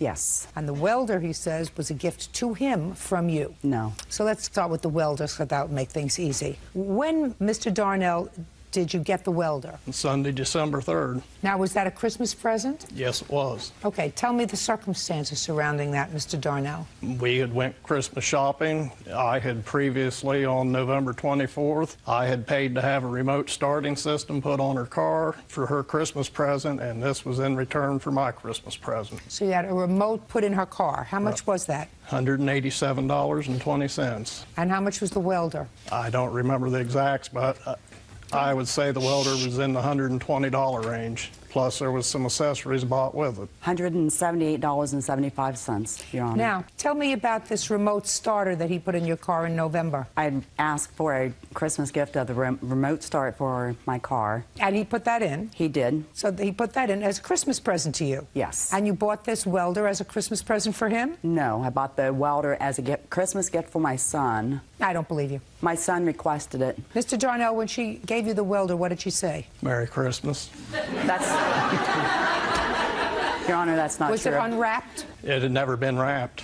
Okay, let's leave out the welder for a moment, Miss Maddox. Let me hear about the Christmas presents. On November 4th is when I actually started my Christmas shopping, and we had went to Sam's Club together, and for my two grandchildren, I had bought two TJ Berry Tales. They're animated learning teddy bears. The teddy bears actually read to my grandchildren. I purchased them for $128.10. Why did you leave it at his house? Because the animated teddy bears, some of the stuff was electrical, and I didn't want to leave it out in my vehicle overnight. Okay, I see. Now, all the stuff that you purchased, that you left at his house, comes to how much, exclusive of the welder? $479.30, or 38 cents, excuse me. On what date did you break up? December 9th. According to your complaint, you tried to work things out on December 17th. I had called and left a message on December 16th to talk to him. Mr. Darnell. I returned the phone call. She was argumentative, and I just didn't feel that I wanted to contend with it at that time. Or at all? Or at all. So you didn't see her on December 17th? No. What happened on December 9th, sir? We was supposed to go to her job Christmas party that evening, which I had already been to my business and taken care of stuff, and I got a call back that I had to go back due to an equipment problem. I tried to get a hold of her for over an hour, and she couldn't be gotten a hold of, and I finally did get a hold of her and told her that I couldn't go to the Christmas party, and she become upset about it. So I just finally told her that I think we needed to part company. Okay. Now, at that time, these Christmas presents were at your house? Yes, they were. Where were they in the house? They were in the living room. And when did you find them missing, sir? December the 18th. Tell me about that. I got home from work at approximately 4 p.m. and I noticed the stuff was gone, and there was a few of her personal effects that was gone out of the bathroom. And what kind of personal items were in the bathroom? Basically just cosmetic stuff. And that was gone? Yes. Other than that, did she have anything else in your home? No. No clothes? No. So just the Christmas presents and some items in the bathroom? Correct. And that was gone? And when for the first time, Mr. Darnell, did Miss Maddox call you and say she wanted these Christmas presents? On Thursday, December 21st. Where did she reach you? She called me on my cell phone. And what did she say to you? That she wanted her belongings back, and I asked her how I can give something back that I don't have. And what did she say? She said I was a liar. So the next thing I know, she was at my house with a Muskingum County deputy. She tried to make the deputy let her into my home, and I wouldn't let her in the home. And then he asked me about the welder. I said, yes, I do have the welder, but it was given to me as a gift. And he basically told her that was the end of it because it was given to me as a gift. You have the police report? Yes, I do. I'd like to take a look at it, please. It's not actually a report. It's a log where they showed up.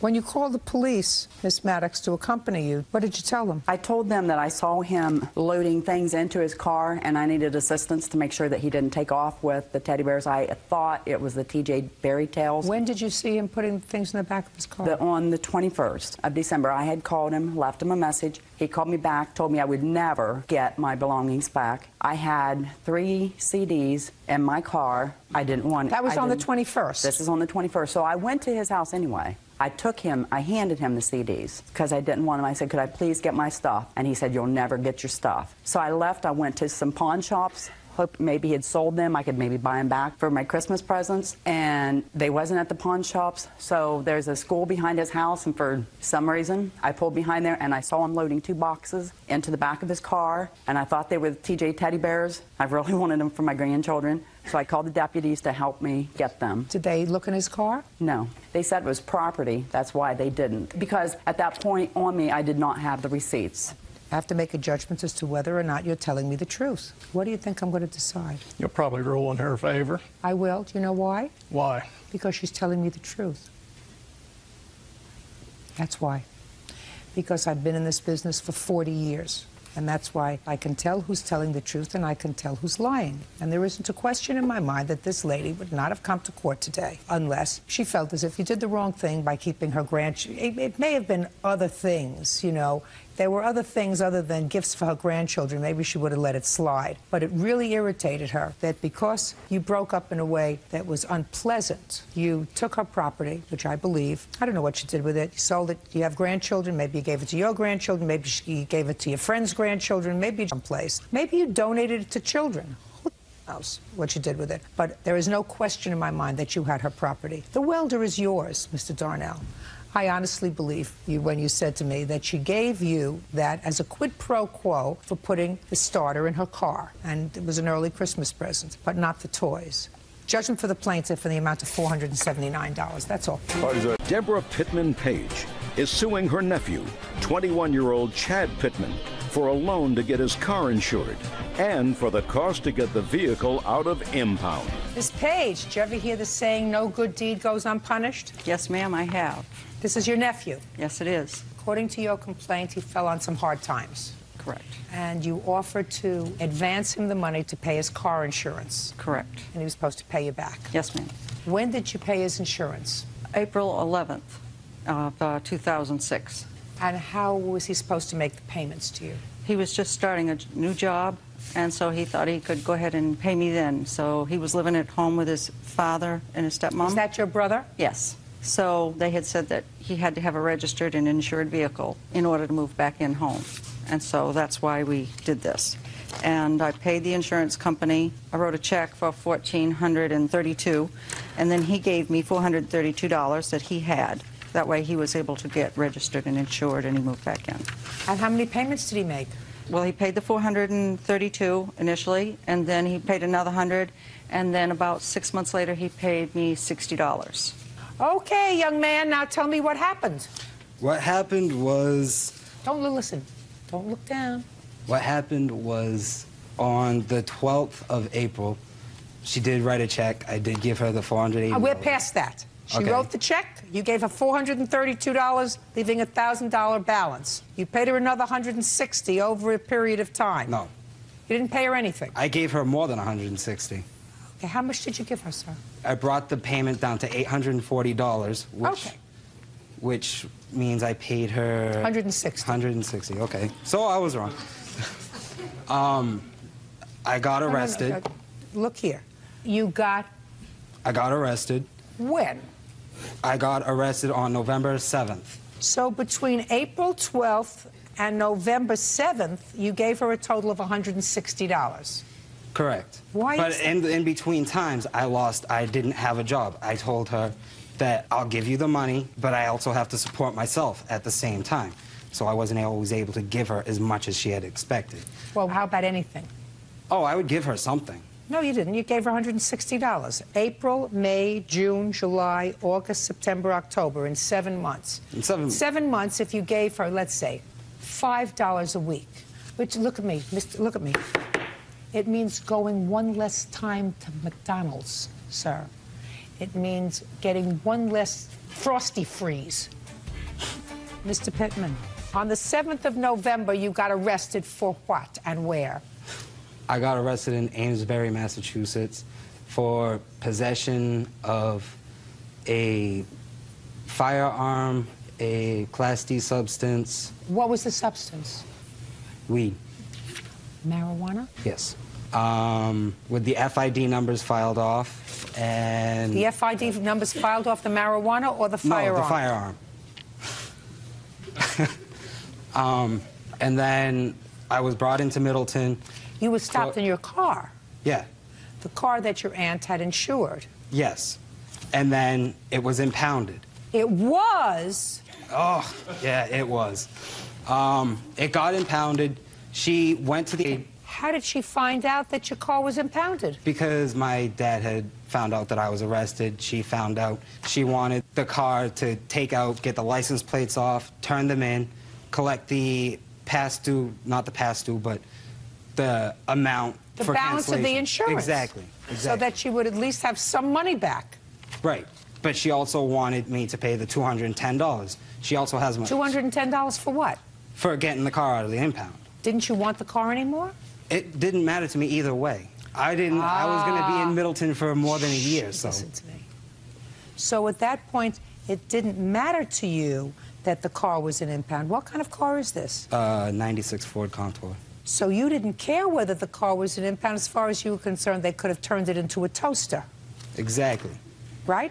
Exactly. But didn't you understand, sir, that by letting the car remain there, your aunt was stuck with this $840 payment that you owed her?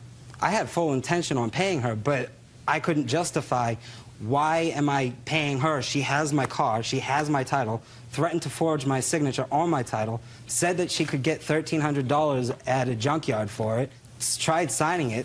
She didn't seem to want either, so I just was like, well, make up your mind.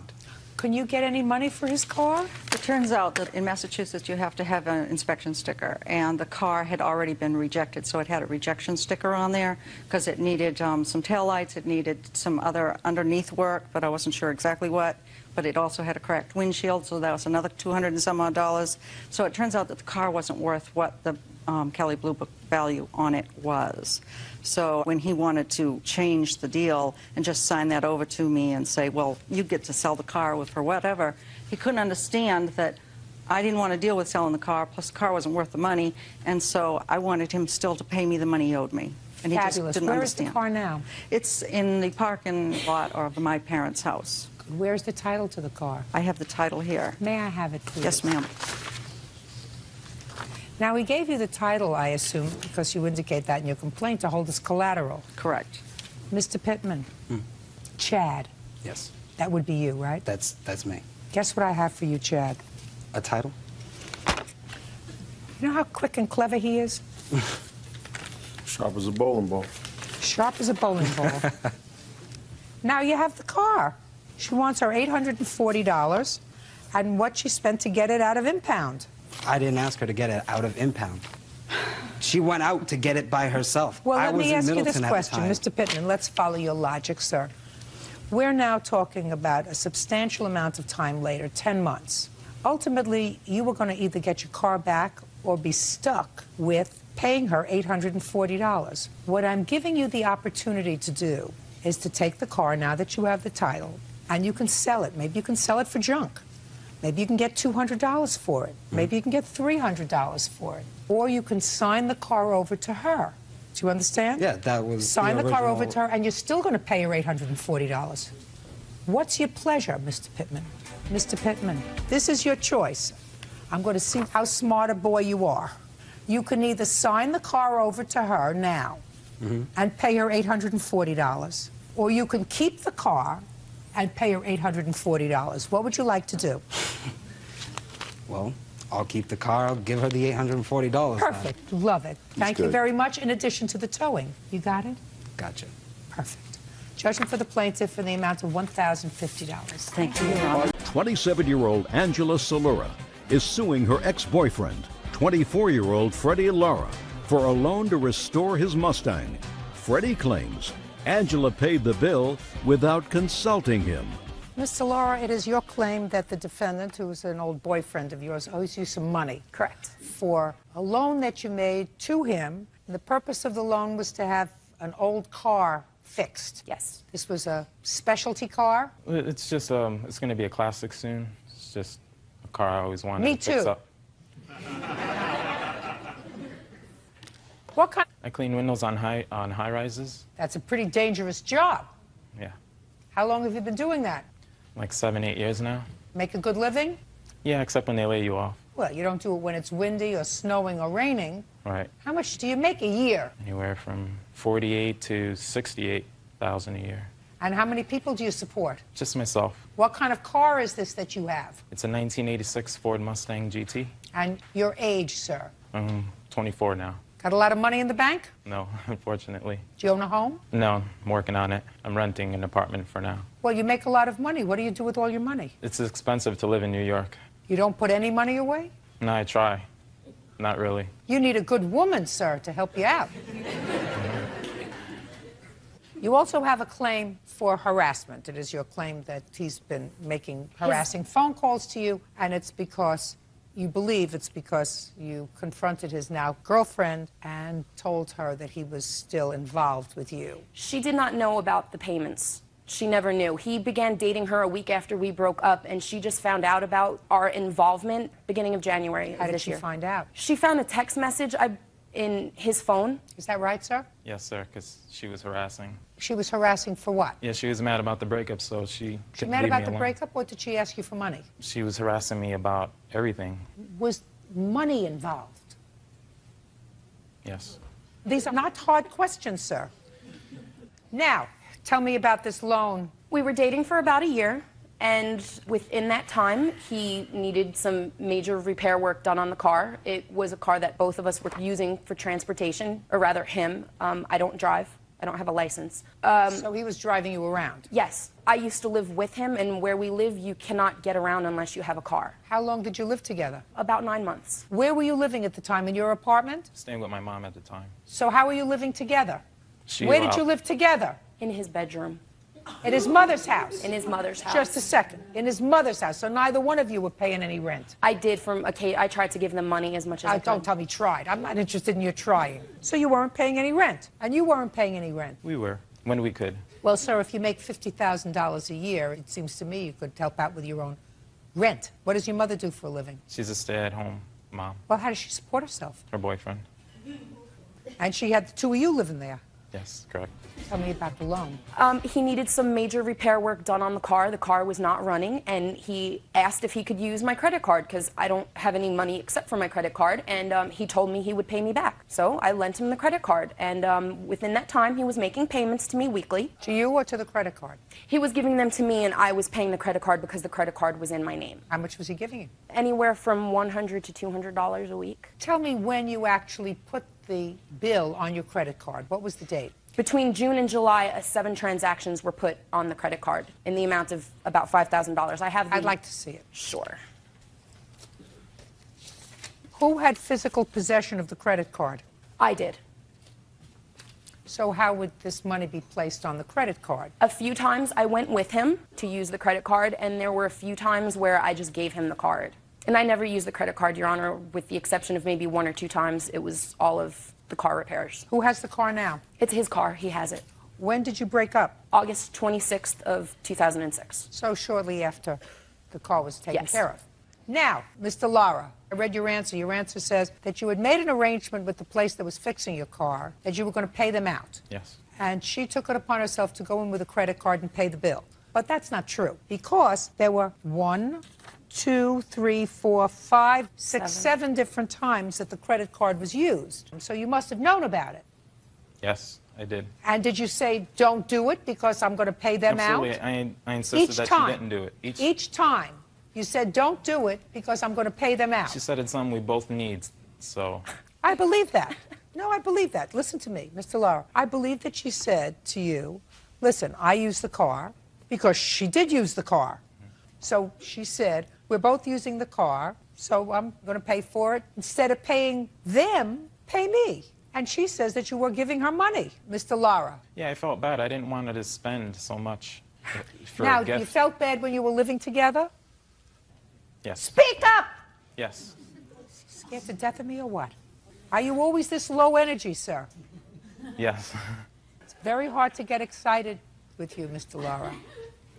Mr. Lara, I want you to pay careful attention to all my words, sir. While you were living together, you felt badly about what she spent on the car, on your car, so you were giving her money. Yes. After you broke up, you stopped feeling badly, so you stopped giving her money. Is that what you're telling me? She kept on harassing. No, no, no. Don't tell me her. I don't want to hear harassing. I want to hear while you were living together and using the car together. Listen, I want you to follow the logic of this. You were paying her while you were together and using the car together, right? Yes. After you broke up with her and started to see your new girlfriend and she wasn't using the car anymore with you, you didn't feel badly anymore, so you stopped giving her money. Well, I didn't want it to interfere with my relationship. She kept harassing me because things with her, who she was trying to get with, wasn't going well. So I think she's suing me because of the I don't breakup. give a rat's behind what you think. I asked you a very simple question, and you understand my question because I don't think there's total vacancy between your ears, sir.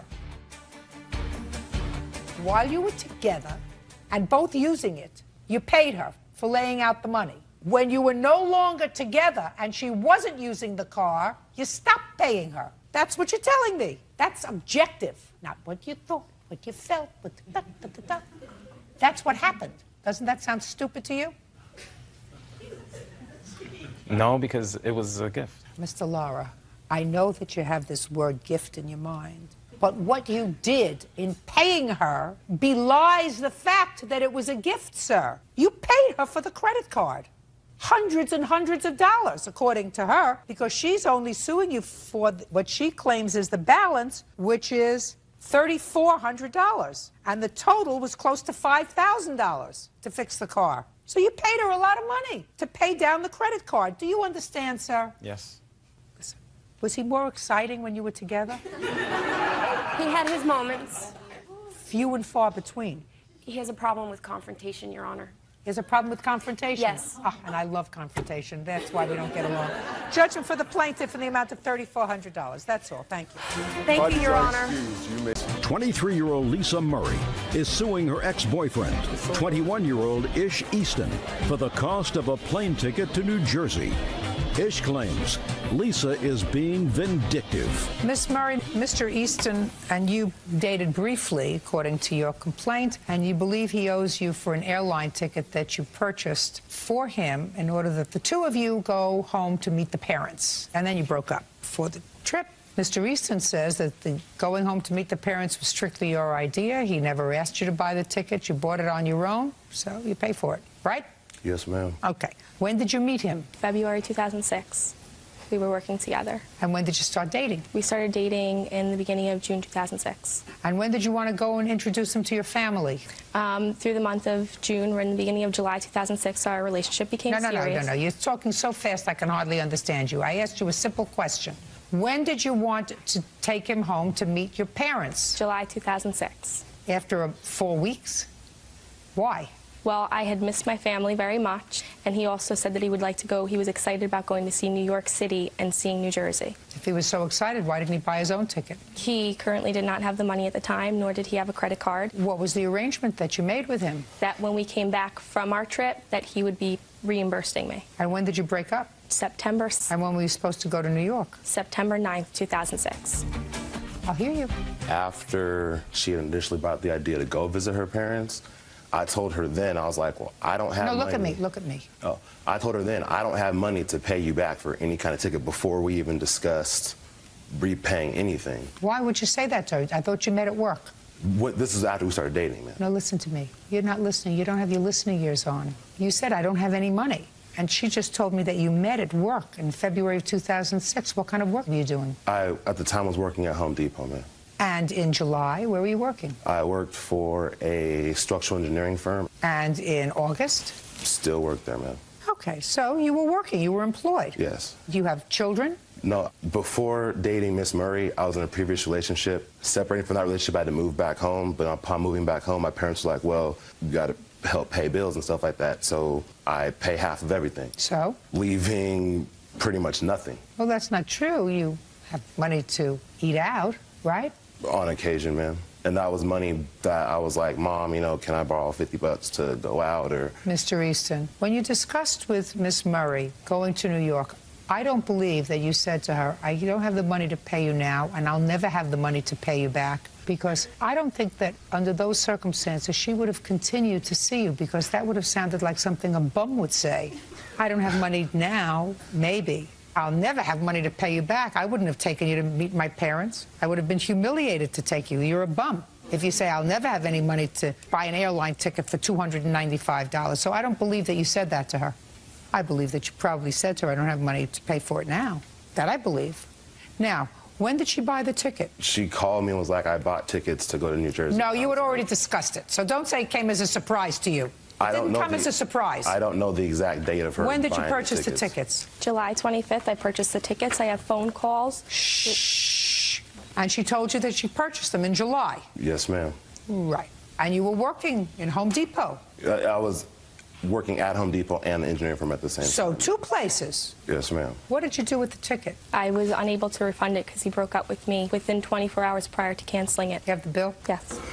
Why did you break up right before you were ready to leave for New York, sir? Well, there was a span of like 2 weeks where her and I barely ever saw each other, and that was because my work schedule at the engineering firm went from a regular 8-hour day to 9 to 12-hour days, and I didn't have time to see her. It was work, home, work, bed, pretty much. Okay. A gentleman that I play football with, his girlfriend and Miss Murray became very good friends, hanging out, had informed me that the plaintiff had gone to MySpace and read a quote that I'd written on MySpace. And that was one of the first issues. One of the other issues was Did you say something not nice about her? I didn't say anything toward her at all.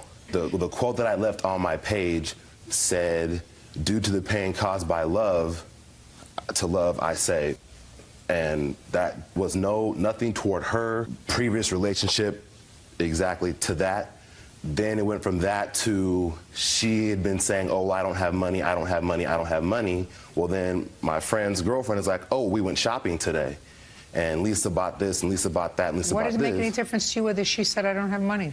Well, because if you're going to tell me you don't have money, then how are you going to turn around and go shopping? She wasn't asking for money from you, was she? Initially broke up with her because she lies. You can't trust a liar. You can trust a thief because you know they're going to steal. You can trust a killer, you know they're going to kill, but you can't trust a liar. I asked her, I said, well, did you go on my MySpace page and read that? She said no. And before that, I said, is there anything you want to tell me about that you haven't said to me in the past? No, there's nothing I can think of. You're going to get your $2 back for the ticket. Before you leave, you get down on the floor, on all fours, kiss the ground, and say, God, thank you for terminating this relationship, because this guy is no good. No bargain, no good, no way. I don't know much about you. I don't know if you're good, but I can tell you right now, he's a bum. He's always going to be a bum, because he makes excuses for what he does that bear no resemblance to reality. That's what he just did. He just gave me a whole cock and bull story. In reality, he probably found somebody else to cover some of his bills. Because when someone is so smitten with a woman, they don't not see them for 2 weeks. They may give up sleeping, but they won't go work, job, work, school, work, and not see the person for whom they have lost their heart. Do you understand? Yes, sir. So he made up a whole big story. Nothing in his story was true. So you're a very lucky girl that you got rid of him, because for somebody who doesn't like lying, he has become very proficient at it. Judgment for the plaintiff in the amount of $295. That's all. 56-year-old Candace Harris is suing her ex-boyfriend, 32-year-old Frank Boswell, for an unpaid loan and for trading in a Camaro that didn't belong to him. Candace claims Frank is a scammer. Ms. Harris, you met the defendant online. Is that how you met him? Correct, Your Honor. And according to what I read, you began a relationship with him, and at some point, according to you, you let him borrow a car that you had that you weren't using. Correct. And he had the car for many months. The relationship soured. You went to get the car and found out that Mr. Boswell had forged your name to the title of the car and either sold or traded it in for something else. That's correct. You also claim that you loaned him some money before this in 2005, and I'm telling you right now, Ms. Harris, I'm not entertaining that. Because according to what you said in your complaint, you sent him this money with the understanding that when he got back on his feet, he would pay you back. Correct. That's what you said. Mr. Boswell is going to tell me he never got back on his feet. That's not a loan. It has to be objective, not subjective. Mr. Boswell will tell some people he's on his feet and tell other people that he's not on his feet. You have children, sir? Yes, I do. How many? One. That child live with you? No. You pay child support? Yes. As much as the mother of that child wants? No. Right. Because you're not really on your feet. See what I mean? Things are very predictable in this life. I could have written this script before I even asked him a question. Now, when did you let Mr. Boswell borrow your car? He came to see me on September 29th in 2005. It was at my house for many months being unused. So you let Mr. Boswell borrow it. What was the arrangement? The arrangement was that he would use my car. He was trying to get his career started in music, rap business, and it would be a nice car for him to drive with a little bit more prestige maybe than what the vans he had. And we never discussed when I would get it back. However, in March... After he got on his feet. Yes. In March, I discovered there was other women involved in his life besides me who were also helping him out financially till he got on his feet. I could have also told you that. Yes, ma'am. And it escalated to the point where more and more women started showing up. On June 20th was when he sold the car. I have the documents here that show Now, it was... Mr. Boswell, how much did you sell the car for, sir? I actually didn't sell the car. I traded the car. How much did they give you for it? They just traded me another car straight across. Really? Yeah, But you forged her name to the title. I did that. You can't do that, Mr. Boswell. Why would someone give me a car and give me the title if they loaned it to me? Who paid for the insurance? She did. And whose name was the insurance in? Isn't it hers? He got my message? It's her car. If she meant to pass title to you, she would have signed the title over to you, and then you would have insured the car in your name. Then why, Now! Then why did she give me the title in the Are you first place? asking me a question, smarty pants? Yes, Don't you I am. ask me a question, sir. I ask the questions, you give the answers. I want to tell you, you may find a lot of women that find you attractive. I am not one of them. Oh. I can dig that. I'm glad you can. What kind of car do you have now? 1990 Lexus LS400. How many miles did it have on it when you took 276. it? 276 Yes. miles? Is that your car? No, ma'am. her car. My car her car was a Camaro. It had 126,000 miles. It was a 95 Camaro. When I traded it, it had 143,000 miles on it. What's the blue book value of your car, madam? It is, Your Honor. It's $4,025. Is that in good, fair? That's the medium. It's in the good condition. Okay. Now, Miss Harris, you seem like an intelligent lady. I would hope so. You know the old saying, if it walks like a duck and quacks like a duck, it's a duck? Did you ever hear that expression? Yes, ma'am. If it walks like a deadbeat and looks like a deadbeat, it's a deadbeat. You're supposed to know the difference at your stage in life. Correct. Do you understand? Judgment for the plaintiff in the amount of $4,000. That's all. 25-year-old Aaron London is suing his former co-worker, Corey Bell, for defaming his character. Aaron claims Corey passed around a phony Craigslist ad. Mr. London, did you and the defendant work in the same company? Yes, at one point we did. This is your complaint. You put an ad in Craigslist. I gather you went to school to become a massage therapist? Yes. And you put an ad on Craigslist for massages with your picture on it. Does it have your picture? Yes. Mr. Bell saw that ad on Craigslist. Is that right, sir? I did. And he thought it was really funny that you had posted that ad on Craigslist. So far, am I right? Yes. So he circulated it around the office. He sent it to a lot of other people. He thought it was funny, like, you know, like people send jokes on the computer, and he sent it to a whole lot of other people. So you're suing him for defamation because you were very embarrassed. Yes. That's what this is all about. Mr. London, can I see the ad, please? Yeah.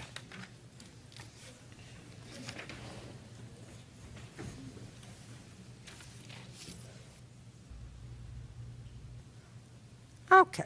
So this says, hello, ladies. Imagine casting your eyes upon this gorgeous whatever. It's got pictures of you, right? And it says, massage for big, beautiful women. Reply to personals, it looks like a number at Craigslist.org. And when people reply to this personal, they get you. Is that right? Well, they get transferred to an email, yeah. But it's you. No, not in this particular case. There's a little bit more to the story that hasn't been revealed yet. Sir, all I want to know Yes. is, it comes back to you. Yes. Now, is this the same ad that you sent to other people?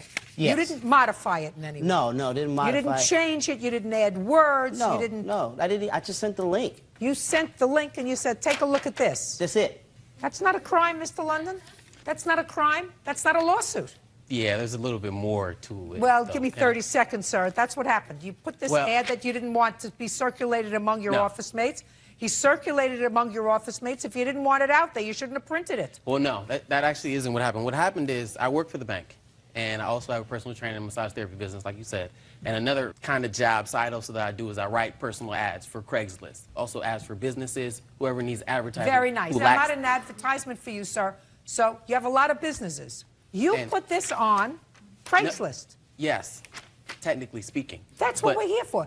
That ad wasn't for me. Who cares I who it wrote was the ad for? for somebody else. Who cares who it was for? Who cares? He doesn't know that. All he knows is this is the ad that he saw on Craigslist. He had every right to send it to whoever he wanted to send it to. To my workplace? Well, he doesn't work in the workplace anymore. I don't care. He could have sent it to the King of Siam. He could have sent it to me. He could have sent it to the President of the United States. He could have sent it to the Vice President of the United States or the Secretary of the Interior.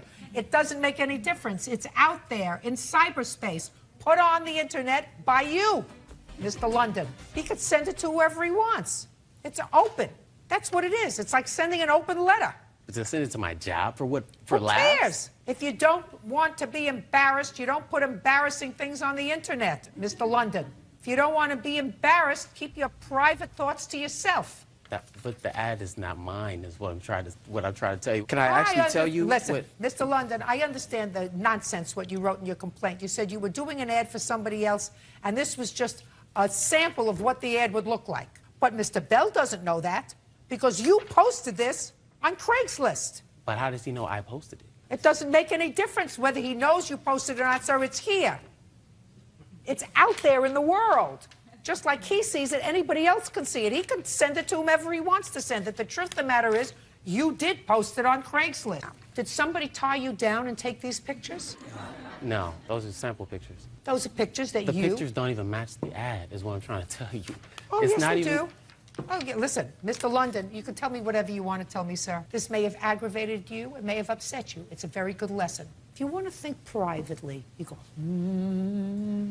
I want to take it all in, and this is what I want to do. I want to keep these thoughts to myself.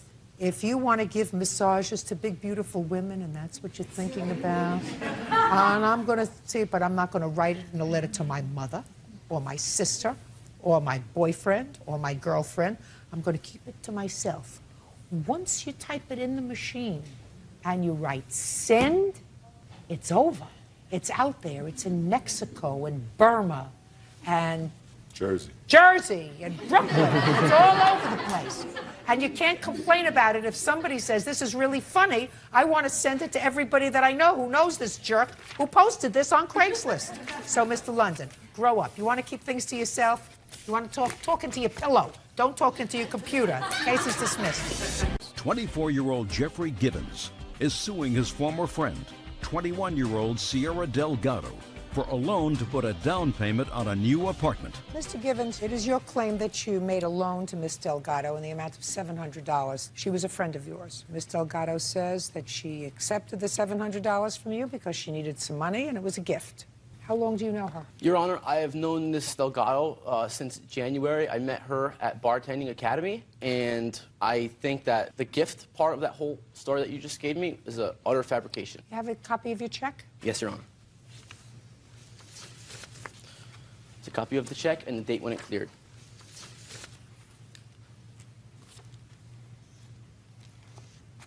Check is for $1,000, sir. What was the $1,000 for? Yes, Your Honor. I wanted to pull out $1,000, and she gave me $300 back. So I am suing for $700. Tell me how it came about, sir, that you knew that she needed $700. Your Honor, she asked me for money to help pay for her deposit on her new apartment. When was this? This was probably January 28th, and I gave the money to her on February 1st. So you had known her less than a month? Correct. Why did you approach him about needing money? Well, we had met at the bartending academy, and we had a friendship going. One night we hung out, and we had relations. After that, you know, I told him I didn't want anything other than a friendship. Well, when did your the plaintiff become more than just a friendship? I would say it was just a one-night stand. When? This was in January, the end of January. Give me the date. I don't remember the date. We were drinking. Think about it. Oh, well, the beginning of January. I'm sorry. You're testing my patience. Other than bartending school, what else do you do? I work at 2 restaurants. And you? I am a student, Your Honor, and Where? I just got out of the Navy, University of San Diego. Are you a full-time student or a part-time Your student? Honor, I am a full-time student, biology major. Who supports you? I support myself, Your Honor. I was in the Navy, and I have money left over. I have loans, and the military is supporting me a little bit with the GI Bill. Where were you in service? I served in Japan, and I served in San Diego. When were you in Japan? From 2000 to 2004. And I was in San Diego from 2004 to 2006, October 23rd. That's when I got out. Do you remember the time that you had an intimate relationship with the defendant? Yes, Your Honor. When was it? It was about January 15th, because that was when Bartending Academy was going on. And was it after that that she said she only wanted to be friends? Correct. I did want to be in a relationship with her. She didn't want to, so I cut it off. I had a new relationship going when I gave her the money.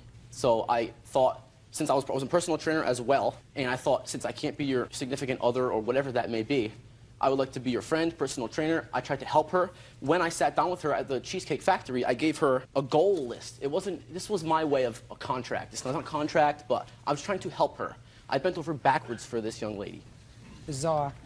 I would have had the money by the end of February, but the girl I was taking the contract over with said she wanted it at the beginning of the month. So I wasn't prepared for that, and I sent Mr. Gibbons a text message, hey, how do you get $700 in a day? Just, you know, joking. He was a friend, and he's jokingly said, stand on the corner of El Cajon Boulevard.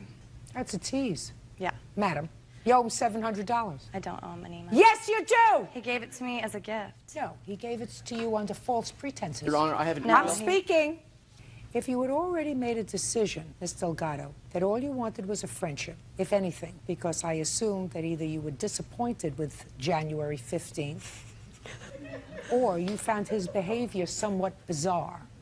Either way, I don't care if you go into a homeless shelter. You don't take money from him under false pretenses, and you don't coyly send him a text message, hey, when you know that he wants more from you than you were willing to give him. How do you get $700 in a day? That you may say to your mother or your father. That you may say to your brother or your sister. That you don't say to a guy who is clearly wearing his heart on his sleeve, because that is unkind and cruel and fraudulent. You owe him $700. Judgment for the plaintiff. That's all. Step out. Parties are excused. You may step out. Taylor Davy claims ex-roommate Camelia Hansen owes for rent and bills. Camelia is countersuing, claiming Taylor and another roommate stole her clothes. All rise. Yeah, this is case number 76 on the calendar in the matter of Davy versus Hansen. Thank you. You're welcome, Judge. Parties have been sworn in, Your Honor. You may be seated. Folks, have a Who are seat. the 3 roommates? Raise your paws. Very good. Ms. Davy, according to your complaint, you, this young lady, and this young lady decided to lease an apartment together. You signed the lease for how long? Till August 10th, 6 months. And you were going to share the rent? Yes, we were going to split it 3 ways equally. According to your complaint, you moved in February 2000, and? We moved in the last week of January 2007, and... But the rent started in February. Well, we paid a little extra for the last week. We paid $100 extra. All right. Well, I did. That's not, I never knew anything about that. Okay. So, your complaint alleges that Miss Hansen did not pay her rent for February and did not pay her rent in March. Right. And then you did what? She called me one night asking to get into the house, and I was busy. I wasn't at home, so I didn't let her in, and I told her that I wasn't going to let her back into the house until she paid me the money that she owed me. So you locked her out? Well, she was locked out. I didn't try to intentionally lock her out. She didn't offer to come pick up a key to get into the house, and I knew she could... Well, it's something I don't quite understand. You have an apartment. There are 3 of you on the lease and only 2 keys. Who wants to explain to me why there were only 2 keys? Yes. There were only 2 keys because we were the only ones on the lease. Brittany wasn't on the lease. And there's no way that you could have made a 3rd key? We Don't could you? have, but I just let Brittany use my key because she was working late one night and she needed to get in and I was at my boyfriend's house. Why didn't you go to a locksmith and make a 3rd key? I don't understand that. How? I don't know. We could have done that, but didn't.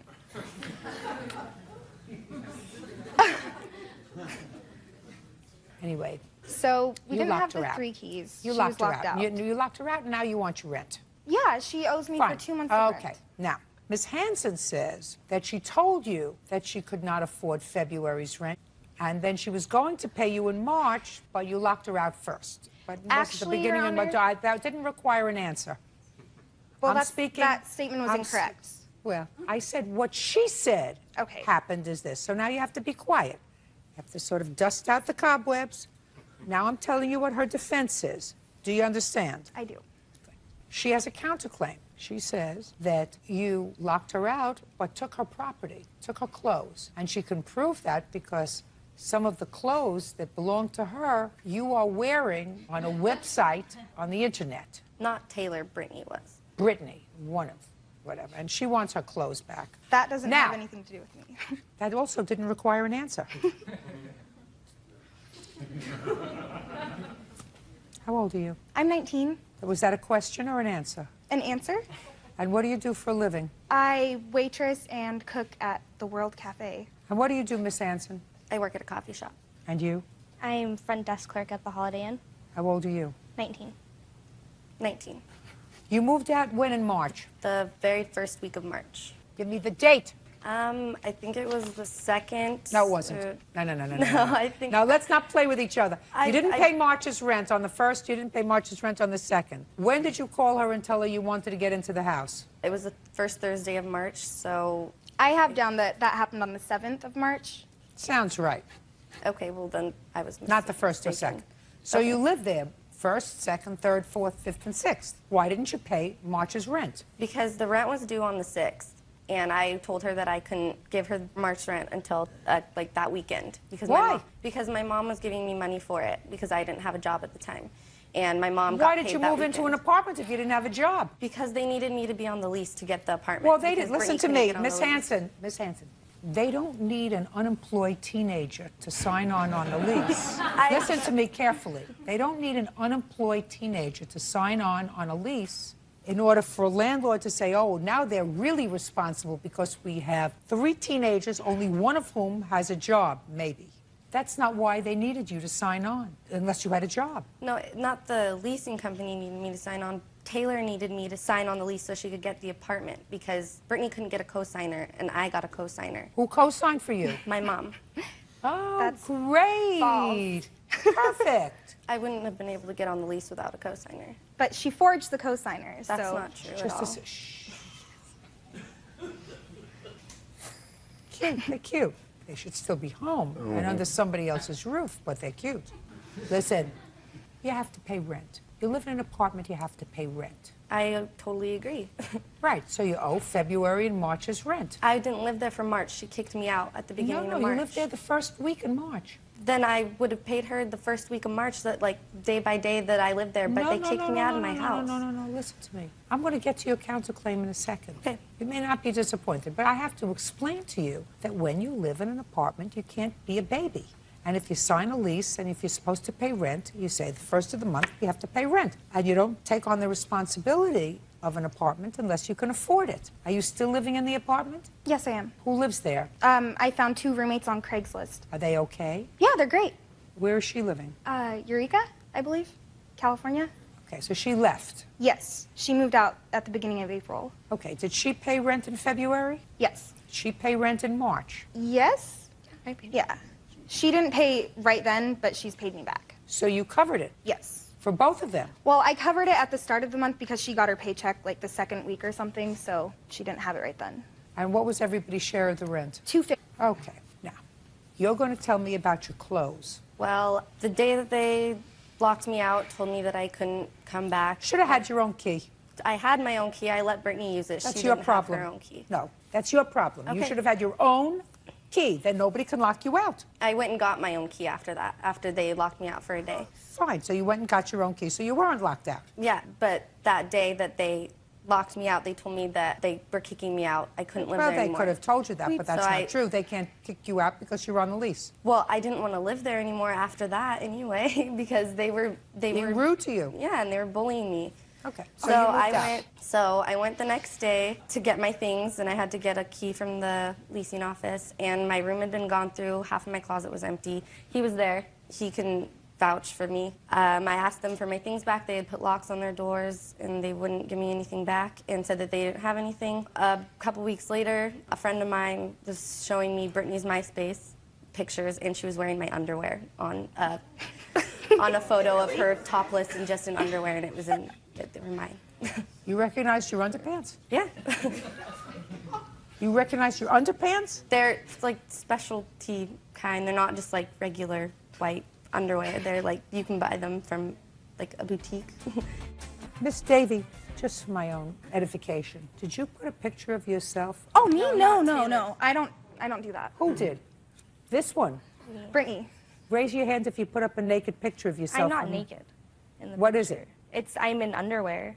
They're my underwear. They're not her underwear. I don't know why she. Why would you put? Stand up. Why would she put underwear? Please. Why would you put a picture of yourself on the internet in your underwear? Photography thing. He wanted American Apparel looking pictures, and there was one in my underwear. Very stupid. Okay. You live to regret that when you're 30, maybe even when you're 25. Have you done anything like that again? No. Yes. Before? Maybe. No. Just once? No, well, like there was more than one picture, but it's not that big of a deal, I don't think. It is a big deal. You have to think about what you're doing.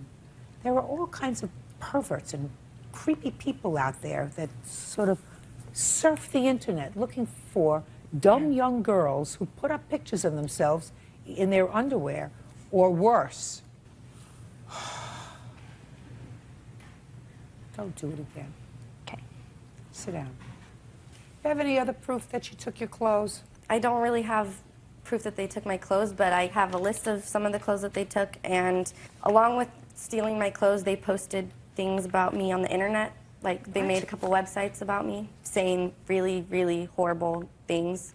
They've been harassing me. It's just showing what kind of people they are. They're not good girls. They're not good people. And they stole all my clothing, locked me out of my house, and are harassing me for it. No, I don't. I don't know whether she does or whether she doesn't. I have a pair of Roxy jeans and a pair of Gap jeans that were given to me by her because they were a size 5, which doesn't fit her. That's not true. I never gave her any clothes. She wants them back. She can have them. They've been denying that they've had anything this I year. haven't been Listen to me, I have no time or to have less patience for this. You owe her $500 for rent for February and March. You're going to send her back her 2 pairs of jeans and anything else you might find that belongs to her. Do you get it? I do. Perfect. Thank you very much. Thank you. Bye. Have a happy life. Parties are excused. You may step out. Paxton Durlow is suing tattoo artist Breezy Barrett for breach of contract on the bartering of a vehicle. Paxton says Breezy was supposed to tattoo him in exchange for a truck. Mr. Durlow, you traded your truck for services to be performed by the defendant, who's a tattoo artist. She paid some in cash for the truck, is that right? Correct. And the remainder was to be worked off in this barter arrangement. Is that right? There was also a bike included in the deal as well. That you got? Yes, correct. Your claim is that Miss Barrett did half of the tattoo and then modified the agreement that you had to complete the tattoo by telling you that you could only come for your appointments between 9 and 12 at a time when you work, therefore requiring that you go to somebody else to have the tattoo finished. Correct. That's what you want to pay for, plus some harassment nonsense. Everybody's been harassed. You know who's most harassed here? You. And Miss Barrett says that you caused her to lose business because what you did was you kept canceling appointments. And in addition to that, you sexually harassed her. So she's counterclaiming. When did you make this deal with the truck? I'm not exact on the dates at all. I mean, I have the contract, I guess, in here. So okay, so let me have the contract, please.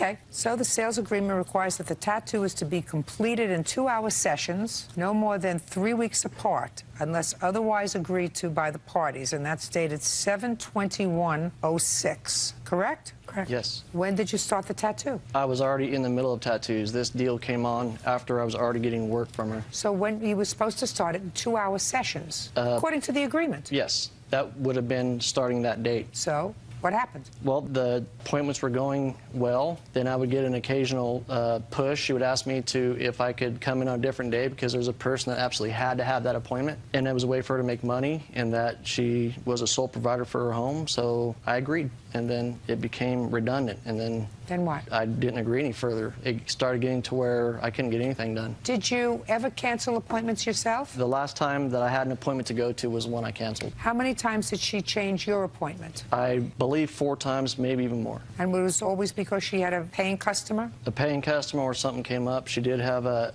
mother who was terminally ill, which I fully understood. And she also changed appointments there too, which I did not consider in the claim.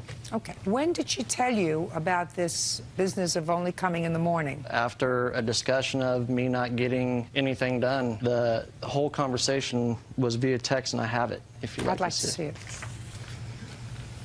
Would you like to see pictures of the truck as well? No. Okay. Not necessary. Oh, well, here's your problem. Breezy, you're Breezy, right? Yes. Here's your problem. It is clear to me that the two of you have a dispute in these text messages with regard to whose fault it was, etc. You know, clearly you were not yourself as a result of your mother's illness, because that's clear from these emails, and that there were certain stresses in your life. But when you say to him, in the future, you shouldn't off your artist until after the work is done, would be enough for me to say that you breached this contract and I wouldn't let you do any work on me. That's a threat. I mean, I don't know anything about tattoos except that I've seen them. They're done with needles, right? Correct. I wouldn't let anybody near me with a needle who said to me I wouldn't take any action until after it was all done and I was happy. You want to say anything to me? I would love to. Go ahead. After 6 months of tattooing on him, I canceled 2 appointments. Well, that's too many. One being I'm a sole provider of my children. I only work 5 hours a day because I have preschool pickup, drop off, daycare closes. Whatever. Listen, Okay. he's not your mother. He's not your No, sister. he's He's not. not your brother. He was a friend. Just a second. You canceled 2 appointments. Not tragic. My second appointment I canceled was because his appointment was 2 days after my mother died. You canceled the 2 appointments. He called and made 4 appointments, 2 weeks, 2 hours back to back. No showed on every one of them. I only work 5 hours a day. Show me. Show. Show It's me. right He here. says that that's not true. Right here. It's in pencil, Your Honor. It doesn't matter if it's in pencil. Let me take a look at it. That's my appointment book. Here's my apprentice who helps make all my appointments. Do you remember independently making these appointments? She wasn't there at that time. Just a second. Just answer my question. Do you remember independently making these appointments, yes or no? During that point in time. Just answer my no. question. Fine. Thank you. I want you to give me the date of the first appointment. Would you give that book back to her, please? Give me the date of the first appointment you say he missed.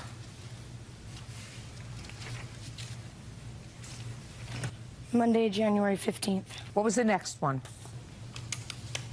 1/19/07. Well, that's not 2 weeks apart. No, he called after no showing and said, sorry, can you get me in? So I did. I slid him in. Okay, well, that's not 2 weeks apart. First you told me he made appointments 2 weeks apart over a month and didn't appear. So now it's 1/15/07. Okay. Then you Then you said he called you and said, I'm sorry, could you fit me in? You made it for 1/19/07, and then you say he didn't show up. Then he had February 4th. Go ahead. Then he had February 16th. Can you show me, Ms. Berendt, anywhere in these text messages where you say that he missed appointments on the 15th, the 19th, or February 4th, which is why you decided to change the rule, because you have a lot of emails going back and forth, a lot of bad language going back and well, from your end. But there isn't, according to what I see here, one place where you wrote in your email that he missed appointments on January 15th, January 19th, or February 4th. And all of these text messages were written on February 6th. Not one place do you talk about 3 missed appointments. Those are his text messages. Show me yours. That phone was dropped in the toilet. But he could easily have left off the first 4 emails for He you. could have, and your phone maybe could have been dried off from the toilet. You have to take care of the rest of his tattoo. That was your contract with him. I never had a problem with that, That ever. was your contract. How much will it cost to finish the tattoo? It's an estimate because, I mean... How much is the estimate? I have it right here if you'd like to see it.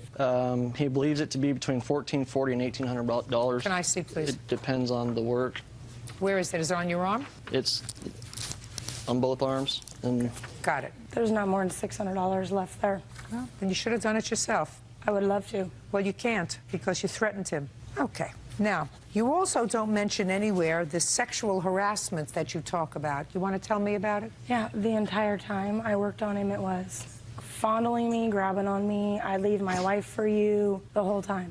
That's why she's Good. here. Okay. I don't believe you. I don't believe you. Judgment for the plaintiff in the amount of $1,500. The counterclaim's dismissed. That's all. Parties are excused. You may step out. We love your voice. Thank you. তবে কিছুক্ষণ আগে আপনি একটি কথা বলছিলেন না যে আপনার কণ্ঠস্বর নিয়ে আপনি একটু হীনমন্যতে ভুগতেন কিংবা ভাবতেন যে মানুষ কি বলবে, সেজন্য হয়তো ঠিকঠাকভাবে আপনি কথাও বলতেন না।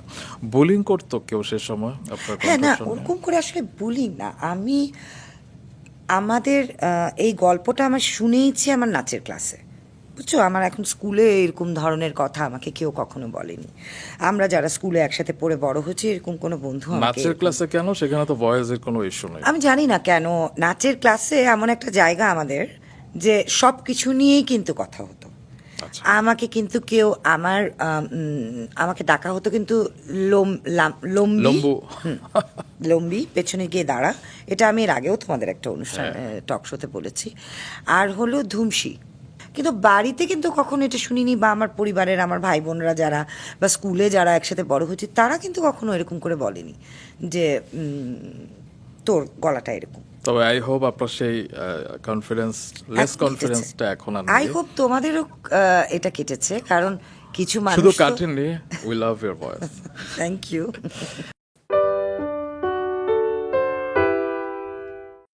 এর মধ্যে আমি যতবার দেশের বাইরে গেছি, যদি বিমানে উঠেছে আমাকে স্টাফরা দেখেই বলেছে, আপা নোবেল ভাই আসছিল, হজে গেলে তো কদিন আগে। তাই নাকি? আচ্ছা। নোবেলেরও একই অবস্থা। আপনাদেরকে যখন আমরা ভাবি না যে ছোটবেলা থেকে অনেকে ভেবেছে যে আপনারা বোধহয় হাজব্যান্ড ওয়াইফ আর কি, কিংবা যখন শুনেছে যে নোবেল ভাইয়ের বউ আসলে আরেকজন, তখন অনেকে ভেবেছে আহা সত্যি, অনেকে হতাশ হয় আর কি। কিন্তু আপনারা যে ইন্ডিভিজুয়ালি আলাদা আলাদাভাবে হ্যাপি আছেন এবং পাশাপাশি আপনাদের কখনো আমি প্রেমের কোনো গুঞ্জন শুনিনি। আসলে কি আপনাদের ভেতরে কোনোই প্রেম ছিল না? যদি না থাকে তাহলে এরকম ম্যাজিক্যাল কেমিস্ট্রি আসে কিভাবে?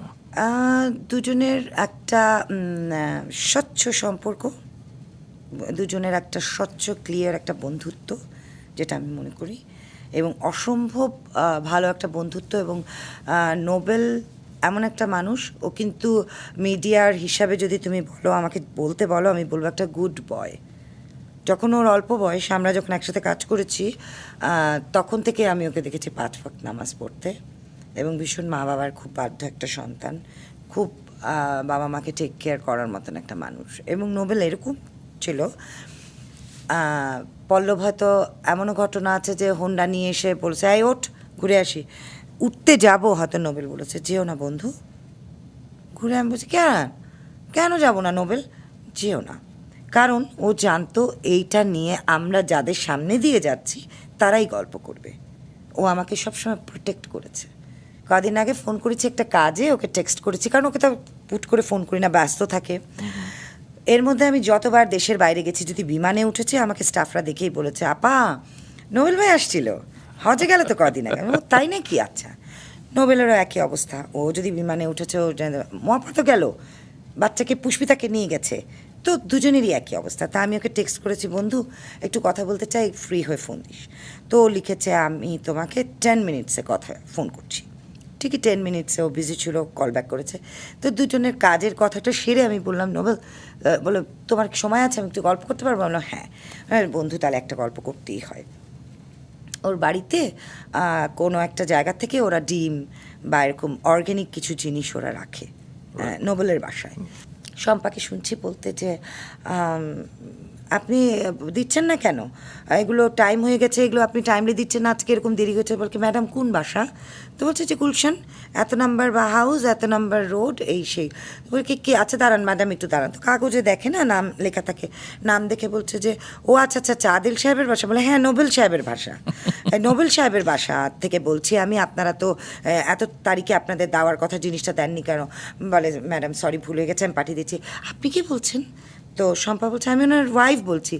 তো যে কথা বলছে সে জিজ্ঞেস করছে মানে মৌ আপু, তো তুমি কবের গল্প করছো? এটা তো রিসেন্ট। তো তখন আমি দুষ্টুমি করে নোবেলকে বললাম, নোবেল চল জাহিদকে আর শম্পাকে বিষ খাইয়ে, ওদের বেঁচে থেকে তো কোনো লাভ নেই। আসলেই তো তাই। তো সেটাই বললাম, আমার ওর সাথে এরকম স্বচ্ছ সুন্দর একটা সম্পর্ক। জাহিদ ভাই আমাদের একটা অনুষ্ঠানে বলেছে যে তার প্রিয় জুটি, মানে আমি প্রশ্ন করেছিলাম মৌ জাহিদ মৌ নোবেল কে প্রিয় জুটি, বলে অবভিয়াসলি মৌ নোবেল। সুন্দর বলেছে।